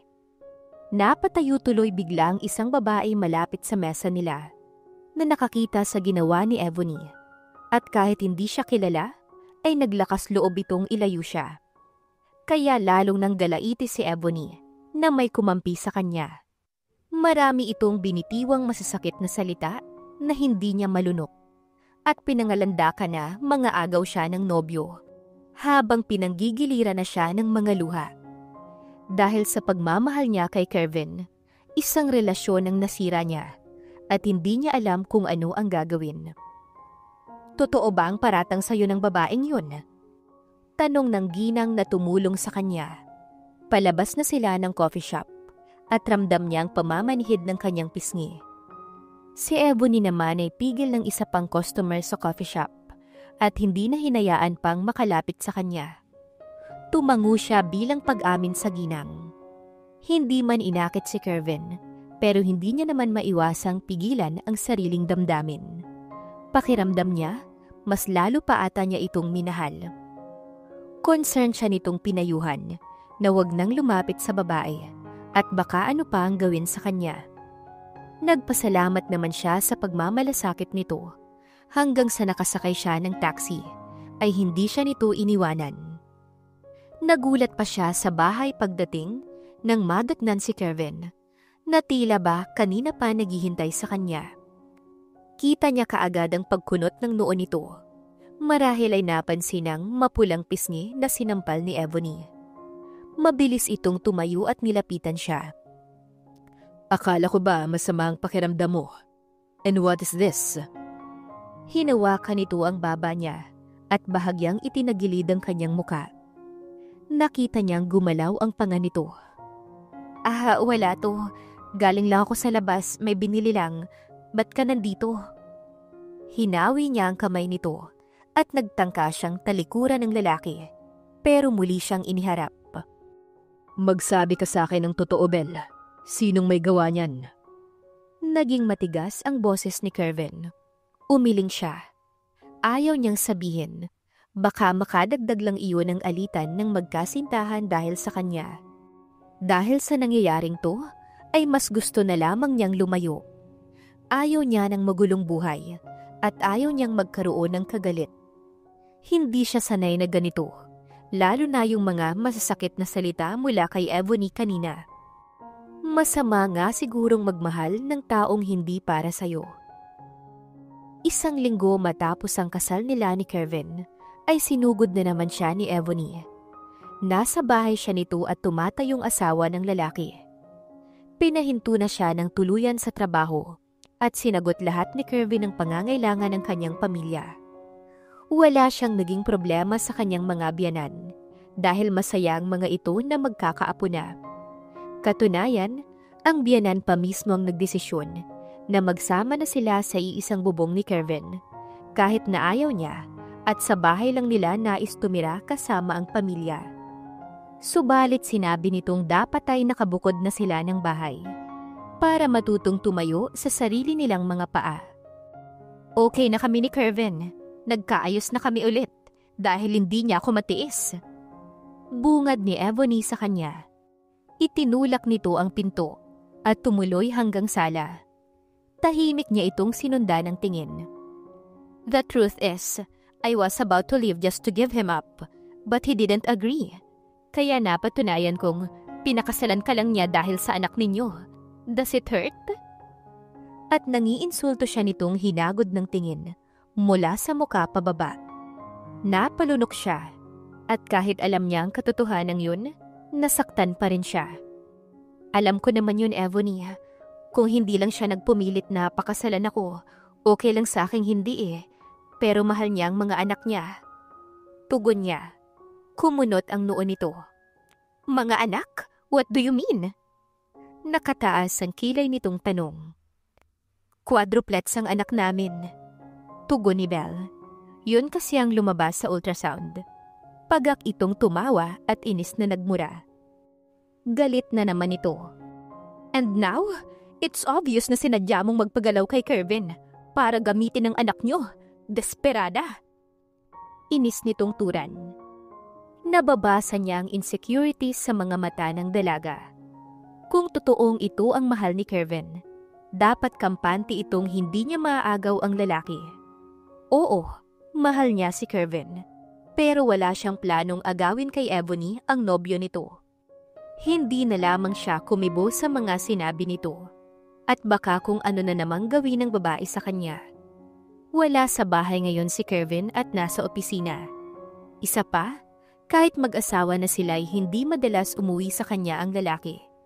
Iniiwasan lamang nito na hindi magkagulo. Kilala ni Kervin ang ugali ni Ebony, kaya maid lang ang kasama niya at minsan ay dinadalaw siya ng ina. Maya-maya ay may nag-doorbell, kaya nalipat ang tingin nila sa pinto. Ang maid na ang nagbukas ng gate. Ate, dinalahan kita ng mga prutas at...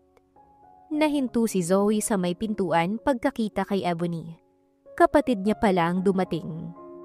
Kinabahan siya dahil walang alam ang parents niya na may karelasyon si Kervin. Ate, sino siya? Tanong nito at gumuhit ang pagtataka sa muka. Ngumisi naman si Ebony. Girlfriend ako ni Kervin. Huli na para mapigilan niya si Ebony. Dahil dito, natulala si Zoe. Teka, si Kuya Kervin may girlfriend? Inis nitong tanong. Nahulaan agad ni Ebony na walang alam ang pamilya niya rito, kaya sinabi nito ang lahat kay Zoe. Ipinagtulakan naman niya kaagad palabas si Ebony at sinara ang pinto. Pero kinalampag nito iyon at gustong pumasok. Hindi ka magtatagumpay sa mga plano mong agawin sa akin si Kervin, babae ka. Kahit ano pang gawin mo. Sigaw pa ni Ebony sa labas. Napapikit na lamang siya. Hanggang sa hindi nagtagal, ay umalis na rin ang babae nang magsawa itong kumuda. Ano ate, nagsinungaling kayo ni Kuya Kervin kina Inay at Itay? Pinaniwala niyo sila na masaya ka sa piling niya? Naaawa nitong tanong sa kanya. Nanubig ang mga mata niya. Zoe, huwag na sana tong makakarating kina Inay. Ayokong mag-alala sila. Please, ako na ang bahala.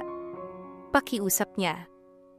Pero bakit mo hinayaang mangyari to? Naguguluhang tanong ng kapatid niya. Matagal siya bago nito tinignan na hindi makapaniwala. Dahil mahal ko si Kervin. Ani ang turan. Tumutulo ang kanyang mga luha. Naninikip ang kanyang dibdib at nasasaktan siya. Niyakap siya nito bigla. Ate, hindi mo deserve to. Minahal ka ni Kuya Jeko. Halos magpakamatay siya sa'yo pero mas pinili mo si Kuya Kervin na sinasaktan ka. Isipin mo naman yung sarili mo. Pinuno tayo ng pagmamahal ni na Inay at Itay, tapos namamalimos ka sa isang lalaking may iba ng mahal. Naiinis pero dama niya ang awa sa boses ni Zoe. Kaya lalo siyang napaiyak. 2 oras nang nakalipas simula nang umalis ang kapatid. Pero tulala pa rin at nag-iisip si Belle. Hindi niya alam ang gagawin. Nahihirapan siyang magdesisyon. Hanggang sa nakadama siya ng antok at hindi na malayang nakaidlip. Gabi na nang magising siya. Ang haba pala ng tulog niya. Madali siyang bumangon at nagtungo sa banyo. Init na naman ang kanyang pakiramdam kaya naligo siya. Halos kalahating oras siya sa loob bago nagpa siyang lumabas. Matapos magbihis ay nagtungo siya sa komedor. Mabangong amoy ng pagkain ang sumalubong sa kanya mula sa kusina, kaya sinundan niya iyon. Hi, hindi na kita ginising. Masarap kasi ang tulog mo. I'm sure magugustuhan mo tong hinanda ko sa'yo. Si Kervin iyon, na matamis na nakangiti sa kanya. Nakapambahay lang at may suot na apron. Nablangko saglit si Belle, na hindi inaasahang makikita ang lalaki doon. Nakangiti namang nilapitan siya nito, at hinawakan sa magkabilang balikat, na inalalayang umupo sa harap ng mesa. Para kang nakakita ng multo. Sobrang gwapo ko ba para matulala ka? Nagbibiro nitong Saad na tumawa. Matapos siyang paupuin ay ipinaghain na siya ng lalaki. Habang pinaglalagyan siya nito ng plato, ay titig na titig siya sa lalaki.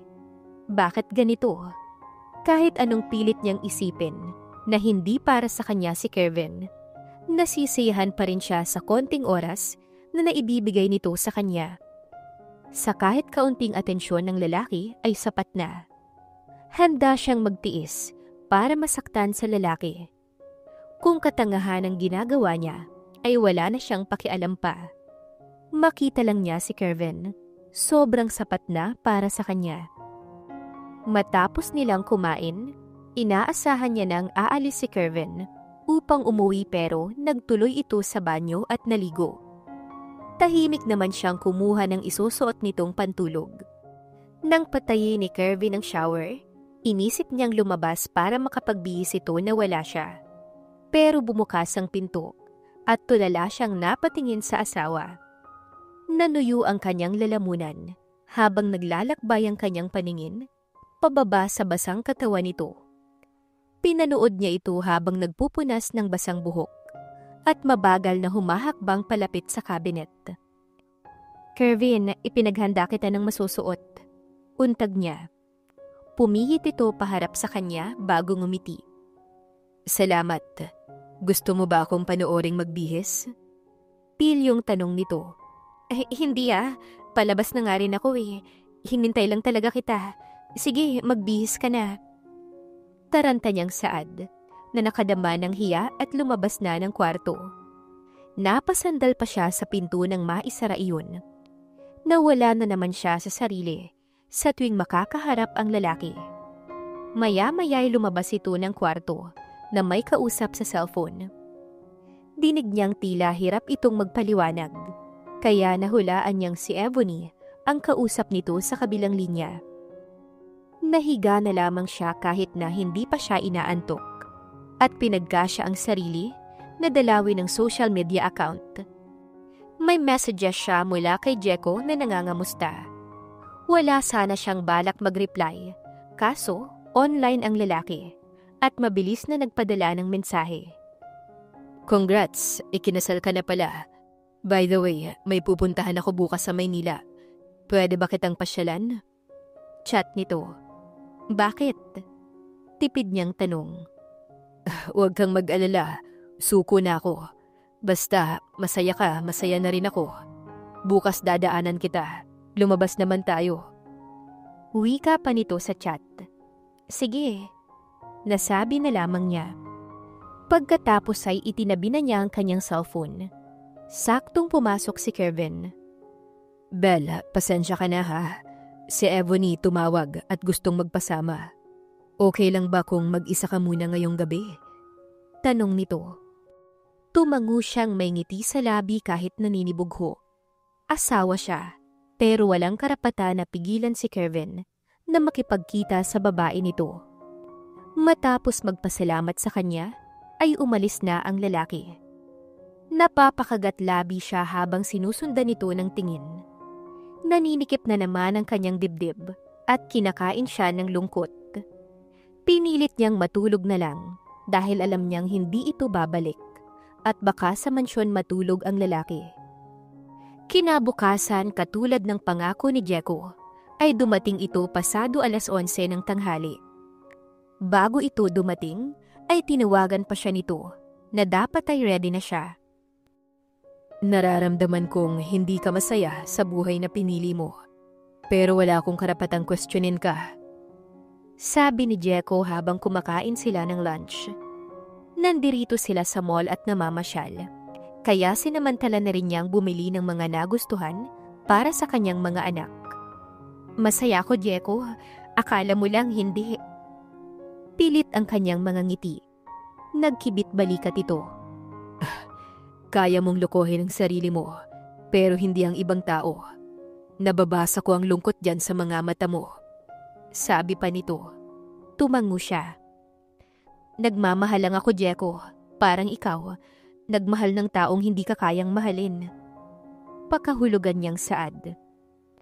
"Kaya nga bumitaw ako at piniling ibaling sa ibang damdamin ko para sa taong kayang ibalik ang pagmamahal ko. Kaya ikaw, Belle, sana kaya mo rin. Nginitian siya nito at ginagapang palad niya. Dama niya ang init ng concern ni Jeko bilang kaibigan sa kanya. Isa sa mga nagustuhan niya kay Jeko noon pa man, hindi mapagkunwari. Hindi nagtatago ng damdamin. Sana nga ay ganon kadali, i-give up si Kervin. Masyado kang seryoso, Jeko. Mabuti pa kumain na tayo. Pagkagaling dito, gusto kong dalawin sina inay. Pag-iiba niya ng usapan. Binitiwan nito ang palad niya at nagsimula na ring kumain. Tamang-tama, mag-take out tayo bago umuwi. Isa pa, miss ko na rin sila Itay Tony. Masayang saad nito. Palihim niyang tinitigan ng lalaki. Mukhang masaya nga ito sa bagong nagugustuhan. Sana nga ay mahanap na ni Jeko sa babaeng to ang kaligayahang nais ng binata. Mabait ito at kilala na niya at wala siyang masabi. Pagkagaling nga nila sa mall ay tumuloy sila sa bahay at tuwang-tuwa ang kanyang ina pagkakita sa lalaking kasama. Mainit pa rin ang pagtanggap ng magulang kay Jeko katulad ng dati. Anak, pwede bang dito ka na magpalipas ng gabi? Tawagan mo na lang si Kervin. Pakiusap ng kanyang ina. Oo nga naman ate, miss ka na namin. Singit ng kanyang kapatid. Ang ama naman ay abalang makipag-usap kay Jeko. Pinaunlakan naman kaagad ni Belle ang paanyaya ng ina. Tinawagan at nagchat na lamang siya sa asawa. Samantala, pagdating ni Kervin sa bahay ng hapong yun, ay katahimikan ang bumungad sa kanya. Ipinatong niya ang dalang bulaklak sa ibabaw ng maliit na mesa. Belle! Habang naguhubad ng sapatos ay tawag niya rito. Ngunit maid ang lumapit sa kanya sa halip ng kanyang asawa. Sir, umalis po si Ma'am Belle kaninang umaga. May lalaking sumundo sa kanya. Akala ko nga po kayo. Alanganing saad nito. Lalaki? Napakunot ang noo niya. Sino? Tanong niya na gumuhit ng hindi maunawa ang damdamin. Sir, first time kong makita yun. Pero magandang lalaki rin po. Parang kasing tangkad mo. Nakakotse pa nga kaya akala ko ikaw talaga. Tugon nito. Sige, salamat. Napatayo siya sa kinauupuan na hinugot ang sariling cellphone sa bulsa at dinayal ang number ng asawa. Nakatatlong miss call na pala ito nang hindi niya namamalayan kanina. Dahil siguro abala siya sa office. At paglabas ay nagkita sila saglit ni Ebony. Nabasa niya rin ang chat nitong nagpapaalam na hindi muna uuwi at nais makasama ang magulang kahit ngayong gabi lang. Nagpalakad-lakad siya sa kwarto habang inaabangan itong sagutin ng kanyang asawa. Marahil ay abala ang asawa sa kung anong ginagawa nito, kaya hindi nito marinig ang tawag niya. Maaaring kasama ni Belle ang lalaking tinutukoy ng kanyang maid. Hindi na siya nakatiis. Lumabas na siya ng kwarto. Bitbitang bulaklak na para sa asawa, ay tinungo niya ang kanyang sasakyan at pinaharurot iyon. Pupuntahan niya si Belle. Siya dapat ang kasama nito, hindi ang kung sino.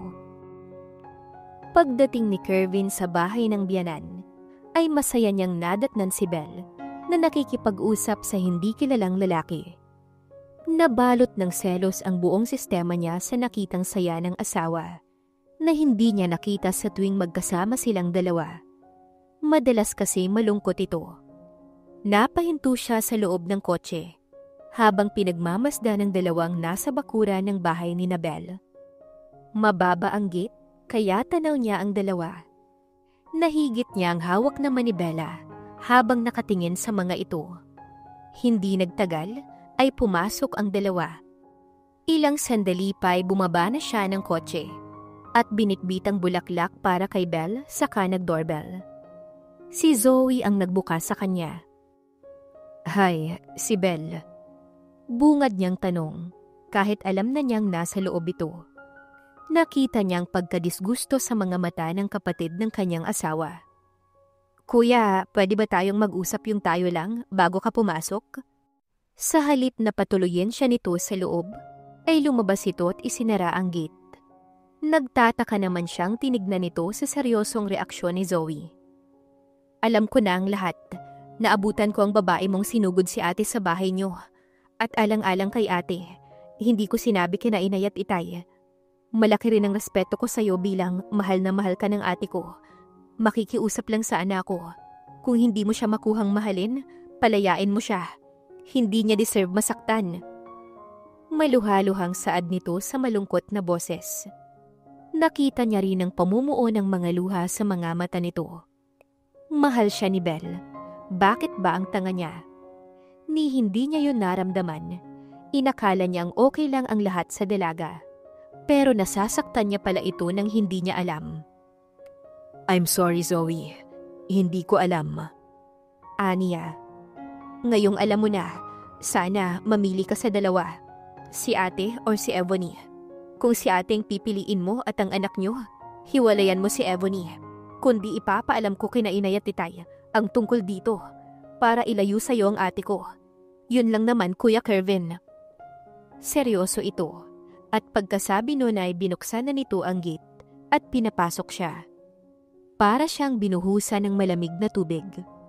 Ate, may bisita ka. Sinusundo ka ni Kuya Kervin.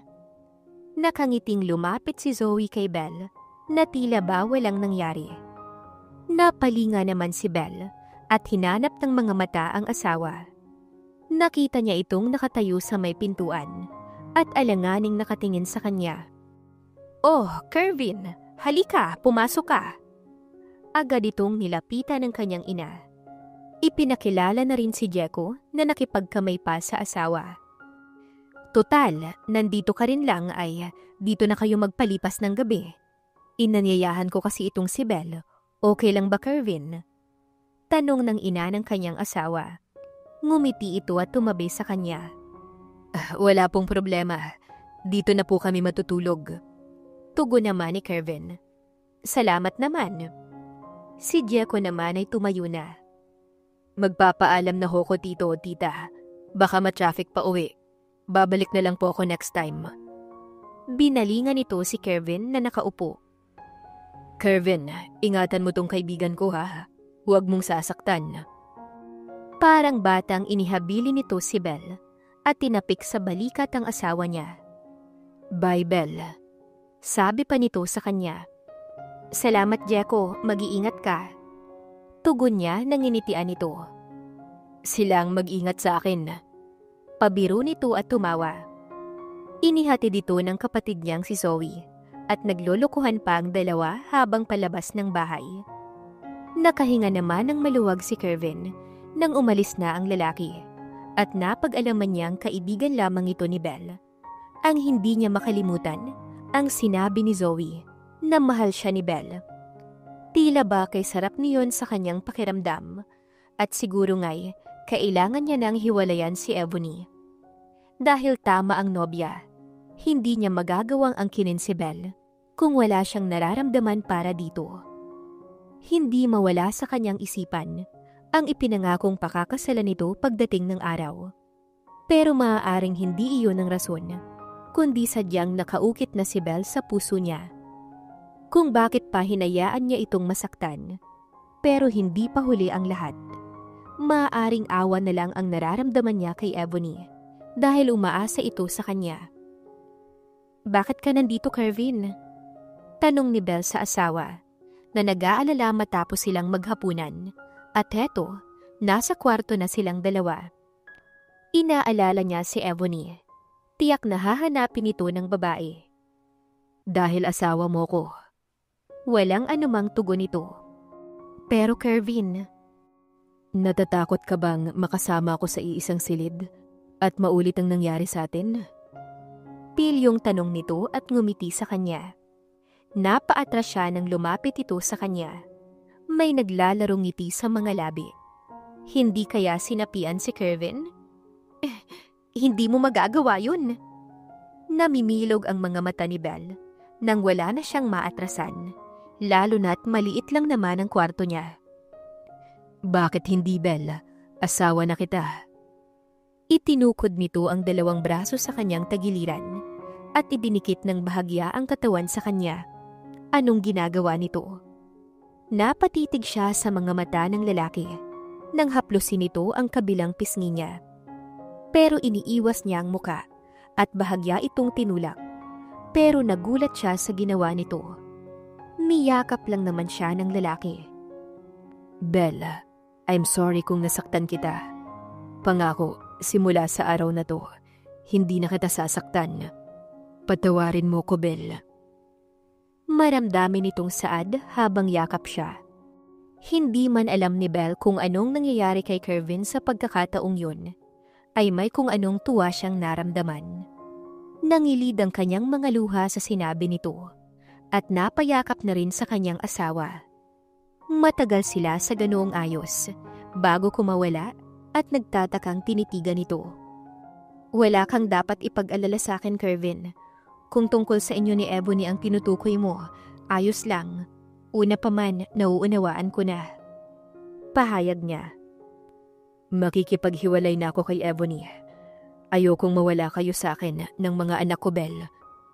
Tugon nito. Mas lalo tuloy siyang naguluhan sa lalaki.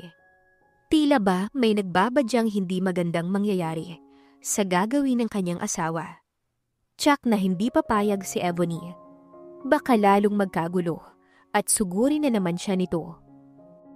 Ginagawa mo ba to dahil sa mga anak natin? Naguguluhan niyang tanong kay Kervin habang nanunubig sa luha ang kanyang mga mata. Nanatili naman itong nakatitig sa kanya. Ginagawa ko to dahil narealize ko na ikaw ang mahal ko, Belle, at hindi si Ebony. I promised you before that I would marry you. And I never expect that you were the woman destined for me. At huli ko nang narealize na mahal pala kita. Pag-aami ni Kervin. Mahal din kita, Kervin. Pero dahil may mahal ka ng iba, tinanggap ko yun kahit masakit. Pero ngayon, napapahikbi na si Belle. Kaya hindi na niya matuloy ang sasabihin at nagpahid na ng luha. Pinatahan naman siya ni Kervin. At baka daw isipin ng kanyang mga magulang na may ginagawa itong masama sa kanya. Iginiya siya sa higaan at inupo bago siya niyakap, na para bang ayaw na siyang mahiwalay pa. Sa gabing iyon ay natapos ang paghihirap ng kanyang kalooban dahil sa pag-amin ni Kervin ng nararamdaman nito para sa kanya. Walang kasing sayang isipin na mahal din siya ng taong kay tagal niyang minahal at iningatan sa puso niya. 20 years after nitong sinabing pakakasalan siya pagdating ng araw, ay natupad iyon kahit na sa ibang paraan. Wala nang mas mahalaga sa kanya ngayon, kundi ang pareho nilang nararamdaman ng asawa. Kahit na alam niyang masasaktan si Ebony, na sobrang minahal din ito si Kervin, katulad niya, at umasa ng magandang wakas ng dalawa. Paano kung hindi pumayag si Ebony sa pakikipaghiwalay mo? Tanong niya kinabukasan sa asawa habang pauwi na sila. Sakay siya ng kotse nito. Maaga silang umalis dahil may pasok si Kervin sa office. At pinayagan naman sila ng magulang matapos sabihing dalasan nilang umuwi rito. Ginagap ni Kervin ang palad niya. I need to break up with her kahit na hindi siya pumayag. Wika nitong ngumiti. Hindi siya napanatag sa sagot nito, pero nagpatinaod na lamang siya sa mainit nitong palad. Pagdating sa bahay ay agad sumalubong ang kanilang maid. Ma'am, sir, nasa loob po si Ebony at kanina pa kayo hinihintay. Nagkatinginan silang mag-asawa habang inaalalayan siya nitong bumaba ng sasakyan. Nasa veranda si Ebony at masama ang tingin sa kanya habang papasok sila sa loob ng bahay. Kanina pa ako naghihintay. Mabutit dumating ka na, Kervin.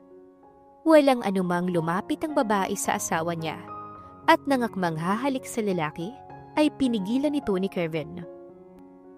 Mabuti at nandito ka, Ebony. May gusto rin naman akong sabihin sa'yo. Matapos ilayo sa lalaki si Ebony, ay hinawakan nito ang palad niya. I'm sorry, Ebony, pero maghiwalay na tayo. Mahal ko si Belle at mas matimbang siya sa puso ko.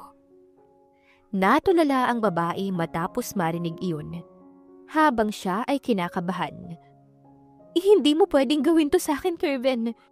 It is just like that after everything. Inunawa kita kahit nagpakasal ka sa iba. Ano pa bang kulang? Matapos ang matagal nitong pananahimik, ay halos magbuga ito ng apoy sa matinding galit.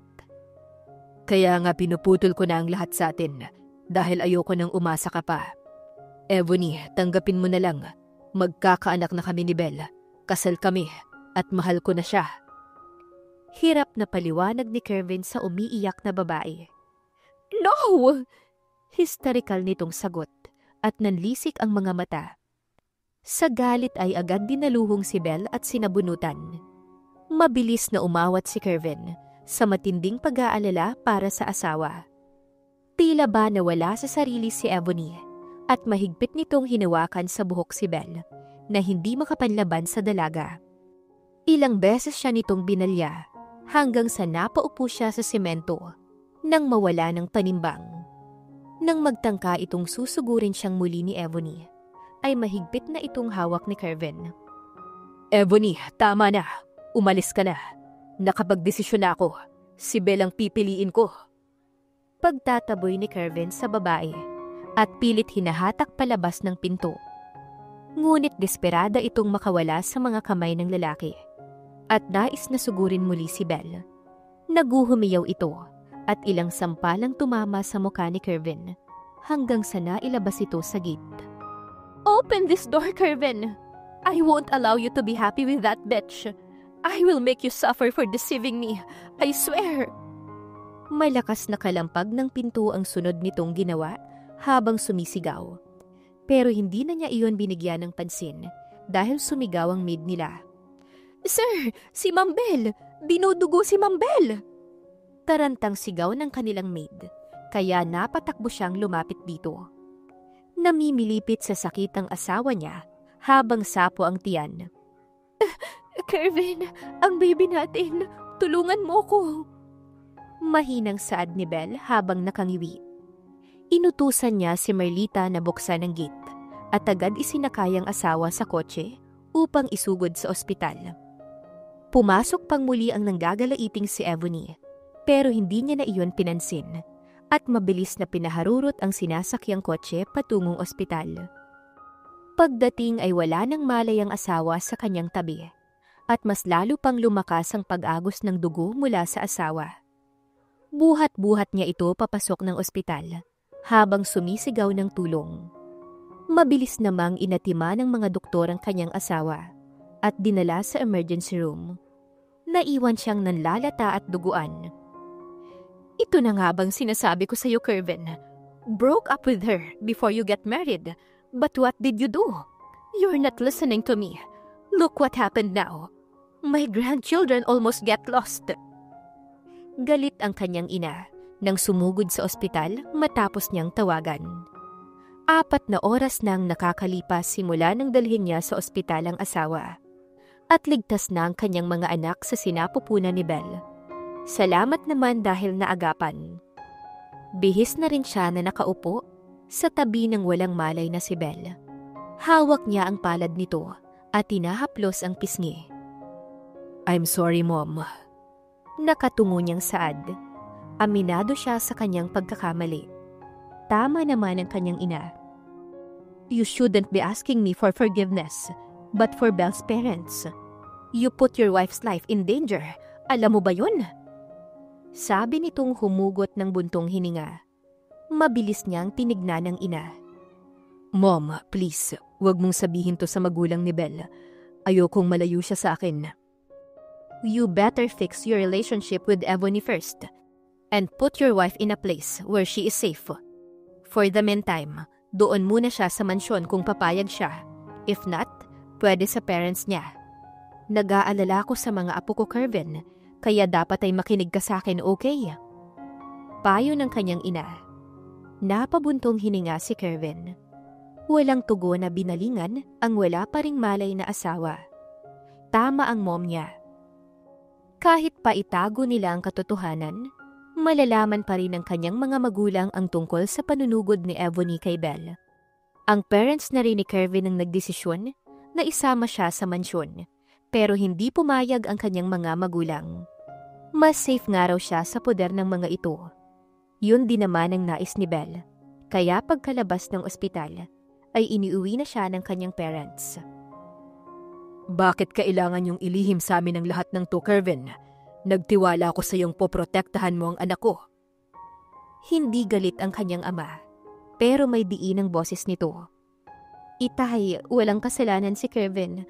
Pumayag akong maikasal kami sa kabila nito, kaya ako ang sisihin niyo. Pagtatanggol ni Belle sa asawa. Dama niya ang mahigpit na kapit ng palad ni Kervin sa kanya. Marahas na bumuntong hininga naman ang kanyang ama. Tony, tama na. Nandyan wala na tayong magagawa. Nagmamahalan silang dalawa, kaya alam kong maaayos din ito. Anak, magpahinga ka na. Awat naman ang kanyang ina sa ama, bago siya binalingan. Inalalaya naman kaagad siya ni Kervin patungo sa kanyang kwarto. Naiwan ang dalawang nagtatalo pero mahina ang boses. Ganoon magsagutan ng kanyang mga magulang. Bawal magsigawan. Paano ba yan? Walang aircon dito. Kaya mo ba? Pagpasok nila, tila si Kervin pa ang inaalala niya kaysa sa kalagayan niya. Ngumiti ito ng seryoso at tinitigan siya bago marahang niyakap. I love you, Belle. Anas nito at nagulat siya sa sunod na ginawa ni Kervin. Bigla siya nitong siniil ng mariing halik sa labi. Napatda siya sa first kiss niya at hindi alam ang magiging reaksyon. Nakakapanghina pala ng tuhod ang lasa ng mga labi nito at ngayon niya lamang nalaman yun. Kalaunan ay buhat na siya ng asawa patungo sa kama nilang dalawa habang hindi pinaghihiwalay ang mga labi nila. Nagmistulang may sariling isip ang braso niya na kusang pumulupot sa leeg nito. Simula ngayon, hindi ko nahahayaang makalapit pa sa'yo si Ebony. Alam kong hindi niya tayo titigilan, pero poprotektahan kita at ang mga anak natin. Masuyong saad ni Kervin habang hinahaplos ang magkabilang pisngi niya matapos siyang halikan. Maluha-luha siyang tumango at mahigpit na yumakap sa asawa. Basta kasama niya si Kervin, handa siya sa anumang pagsubok na pagdaraanan nila. Sa paglipas ng bawat araw, hanggang sa nakapanganak siya, ay hindi na siya halos iniiwan ng asawa. Sumisilip ito saglit sa office, pero kasama siya. Dito napatunayan ni Belle kung gaano siya kamahal ng asawa. Ilang beses pa silang ginulo ni Ebony. Katunayan, sumugod pa ito sa bahay nila, saktong naroon ang kanyang asawa. Ni hindi ito nakalapit man lang kahit sa tarangkahan ng kanilang bahay. Pinagpiestahan ito ng mga kalalakihang tambay sa kanila at pinag-agawang ito na lang ang sosyotain. Tutal naman ay single ang mga ito. Mamili na nga lang daw siya dahil maraming tambay na naroon. Lalong nainis ang babae at nagbantang babalikan siya. Pero sinabi ng kanyang ama na hihintayin ito at hindi hahayaang makalapit muli sa kanya. Siguro'y sobrang blessed niya na sa pagkakaroon ng mapagmahal na magulang. Sa kabilang banday nauunawaan niya si Ebony kung bakit ito nagkakaganon dahil alam niyang nasaktan ito ng sobra. Nagmahalang naman ito kay Kervin at siya pa ngang may kasalanan sa lahat. Pero nangyari na at hindi na mababago pa. Siguro'y sila talaga ang para sa isa't isa ni Kervin. Lumipas pa ang mga araw ay successful na nailuwal ni Belle ang 4 nitong anak. 1 linggong nanatili sa incubator at pagkatapos ay sa mansyon nila tumuloy dahil na rin masikip sa kanilang munting tahanan. Pero dahil maayos naman ang relasyon ng magulang at kanyang biyanan, ay kahit araw-araw pwedeng dumalaw ang mga ito sa malaking bahay para dalawin ang 4 na apo. Nagkakasiyahan ang lahat sa loob ng mansyon habang nasasakta na tinatanaw ni Ebony ang mga ito. Talagang kinalimutan na siya ni Kervin, ni wala na itong paramdam. Itinapon siya nito na parang basura matapos ang 1 taon nilang relasyon. Ipinagpalit siya sa babaeng kukulamang niya. Isang babae na mas mahirap pa sa daga. Gusto kong patayin mo ang mga batang yan. Mando ni Ebony sa lalaking kasama sa loob ng kotse. Gusto niyang makitang nasasaktan ng mag-asawa sa pagkawala ng mga anak nito. Sakit na idinulot ng dalawa sa kanya. Tingin ba ng mga ito ay ganun-ganun na lamang siya kadali mananahimik? Pwes, nagkakamali ang dalawa.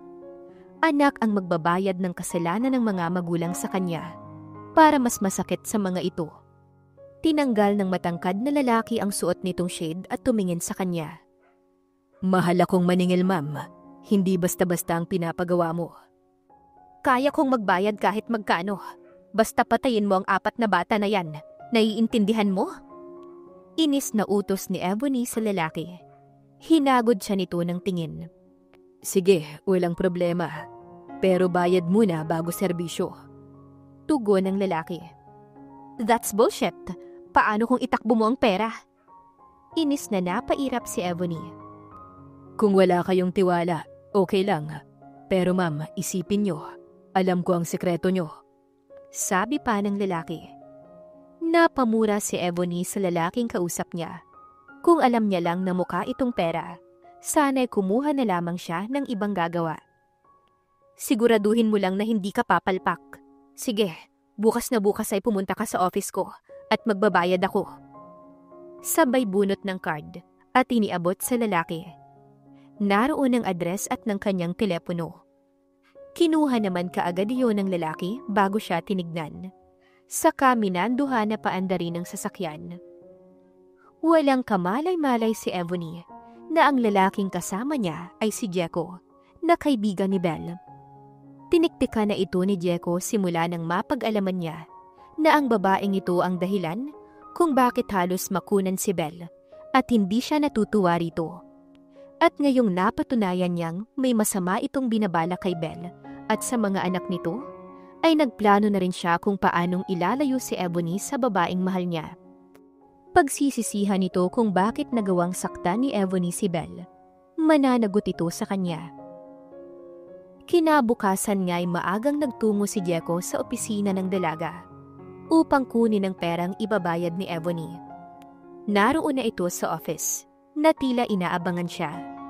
Napaira pa nang makita siya.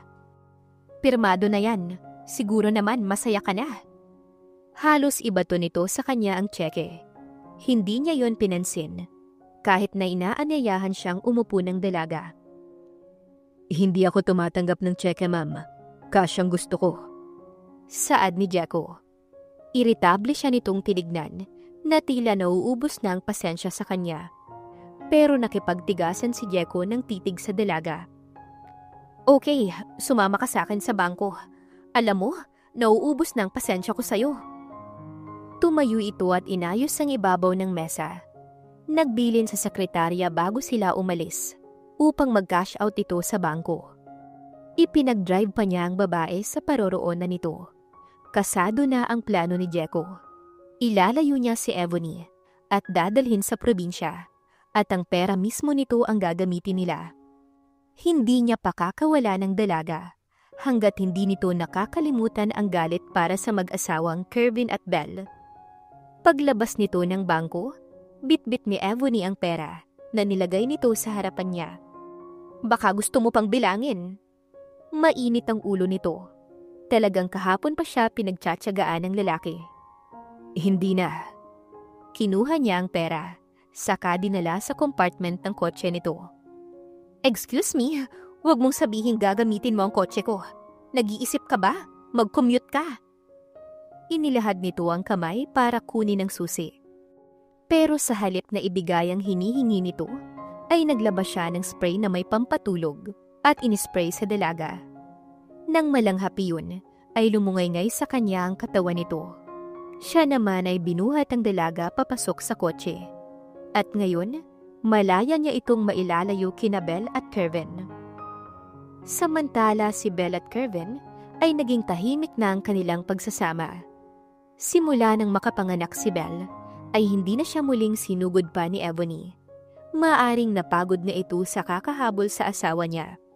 Dahil hindi na ito binigyan pa ng pansin ni Kervin. Siguro'y napagtanto ng babae na wala itong mapapala, kundi ay humanap na lamang ito ng ibang lalaki na pwedeng mahalin ito. Yung malaya na katulad ni Ebony at nababagay sa babae. Niwala na nga silang balita rito. Lumipas pa ang 1 taon at ngayon ay ginaganap na ang masayang kaarawan ng kanilang 4 na anak sa mansyon ng mga Fontabella. Naroon ang buo niyang pamilya at kasama ni Zoe ang kasintahan nitong nakilala niya sa pangalang Bernard. At sa loob ng 1 taon ay naging masayang-masaya silang mag-asawa na hindi dumaan sa mabigat na pagsubok katulad ng dati. Pero mangyari man yun, katulad nga ng ipinangako niya, ay handa siyang harapin ang pagsubok na yun. Basta kasama niya lang ang asawa, alam niyang malalagpasan nila iyon. Matapos ang masayang party, ay umabot ng halos 12 oras, ay nagkasiyahan pa sa labas kahit 10:00 na. Natira na lang halos ang magulang at ang kanyang biyanan. Kasundong-kasundo niya rin naman ang kapatid ni Kervin, na naging kasundo din ng kanyang kapatid. Katunayan, magkasundo ang dalawa sa mga prank. Si Bernard na kasintahan ni Zoe ay kaibigan din ng kapatid ni Kervin, kaya nagkakilala ang dalawa dahil na rin dito. Matapos patulugin ng mga anak, ay nagpahinga na rin siya sa kwarto nilang mag-asawa. Siguro naman pwede na tayong bumalik sa bahay. 1 taon nang nakakalipas at hindi na nagparamdam si Ebony. Pagpasok niya ng silid, ay wika niya sa asawa. Kinuha niya ang towel at pumasok sa banyo na hindi pa sinasagot ni Kervin ang sinabi niya. Komportable naman siya sa bahay ng biyanan, ngunit namimiss niya ang bahay nilang mag-asawa. Pagbukas niya ng banyo, ay pumalit naman ang asawa niya. Siguro'y nag-aalala pa rin ito na magpahanggang ngayon ay baka guluhin silang muli ni Ebony. Niwala na kasi silang balita sa babae kung nagtungo ba ito sa ibang bansa. Paglabas ni Kervin sa banyo, saktong nakahiga na siya. Pinanood niya ito habang nagbibihis at pagkatapos ay tumabi sa kanya. Bukas, magpapaalam tayo kina Dad at Mom. Siguro naman, hindi na tayo magugulo pa ni Ebony. Maglalagay na lang ako ng guard for security. Suwestyon ni Kervin, bago mahigpit na yumakap sa kanya. Nabaling ang atensyon niya sa palad nitong gumapang paloob sa kanyang damit at pinisil ni Kervin ang kabilang dibdib. Naramdaman niya rin ang mainit nitong hininga sa kanyang punong tenga, pababa sa kanyang liig. Ramdam ni Belle ang ninanais ng katawan ng kanyang asawa. Iniharap siya kaagad nito at siniil ng mapaghanap at masuyong halik sa labi. Para bang napakatagal ng pagkakataon bago nila muling nagawa ang bagay na yon. Lasing pa siya at walang malay nung una. At ngayon, habang pinauulanan siya ni Kervin ng halik, ay nawawala siya sa sarili at tinutugon din ito ng masuyong halik. Dama niya ang pananabik ng asawa na ngayon ay nakabuhos lahat sa kanya. Kaya naman, lupaypay siya pagkatapos at masaya silang nakatulog na akap ang isa't isa. Matapos magpaalam sa mga magulang na babalik na sa bahay nila, ay pumayag naman ang mga ito at sinabing tama ang kanilang desisyon. Si Kervin ay kumuha ng security, pero simula nang makalipat ang mag-asawa, ay naging matiwasay naman ang kanilang pagsasama, kasama ang kanilang 4 na anak. The end.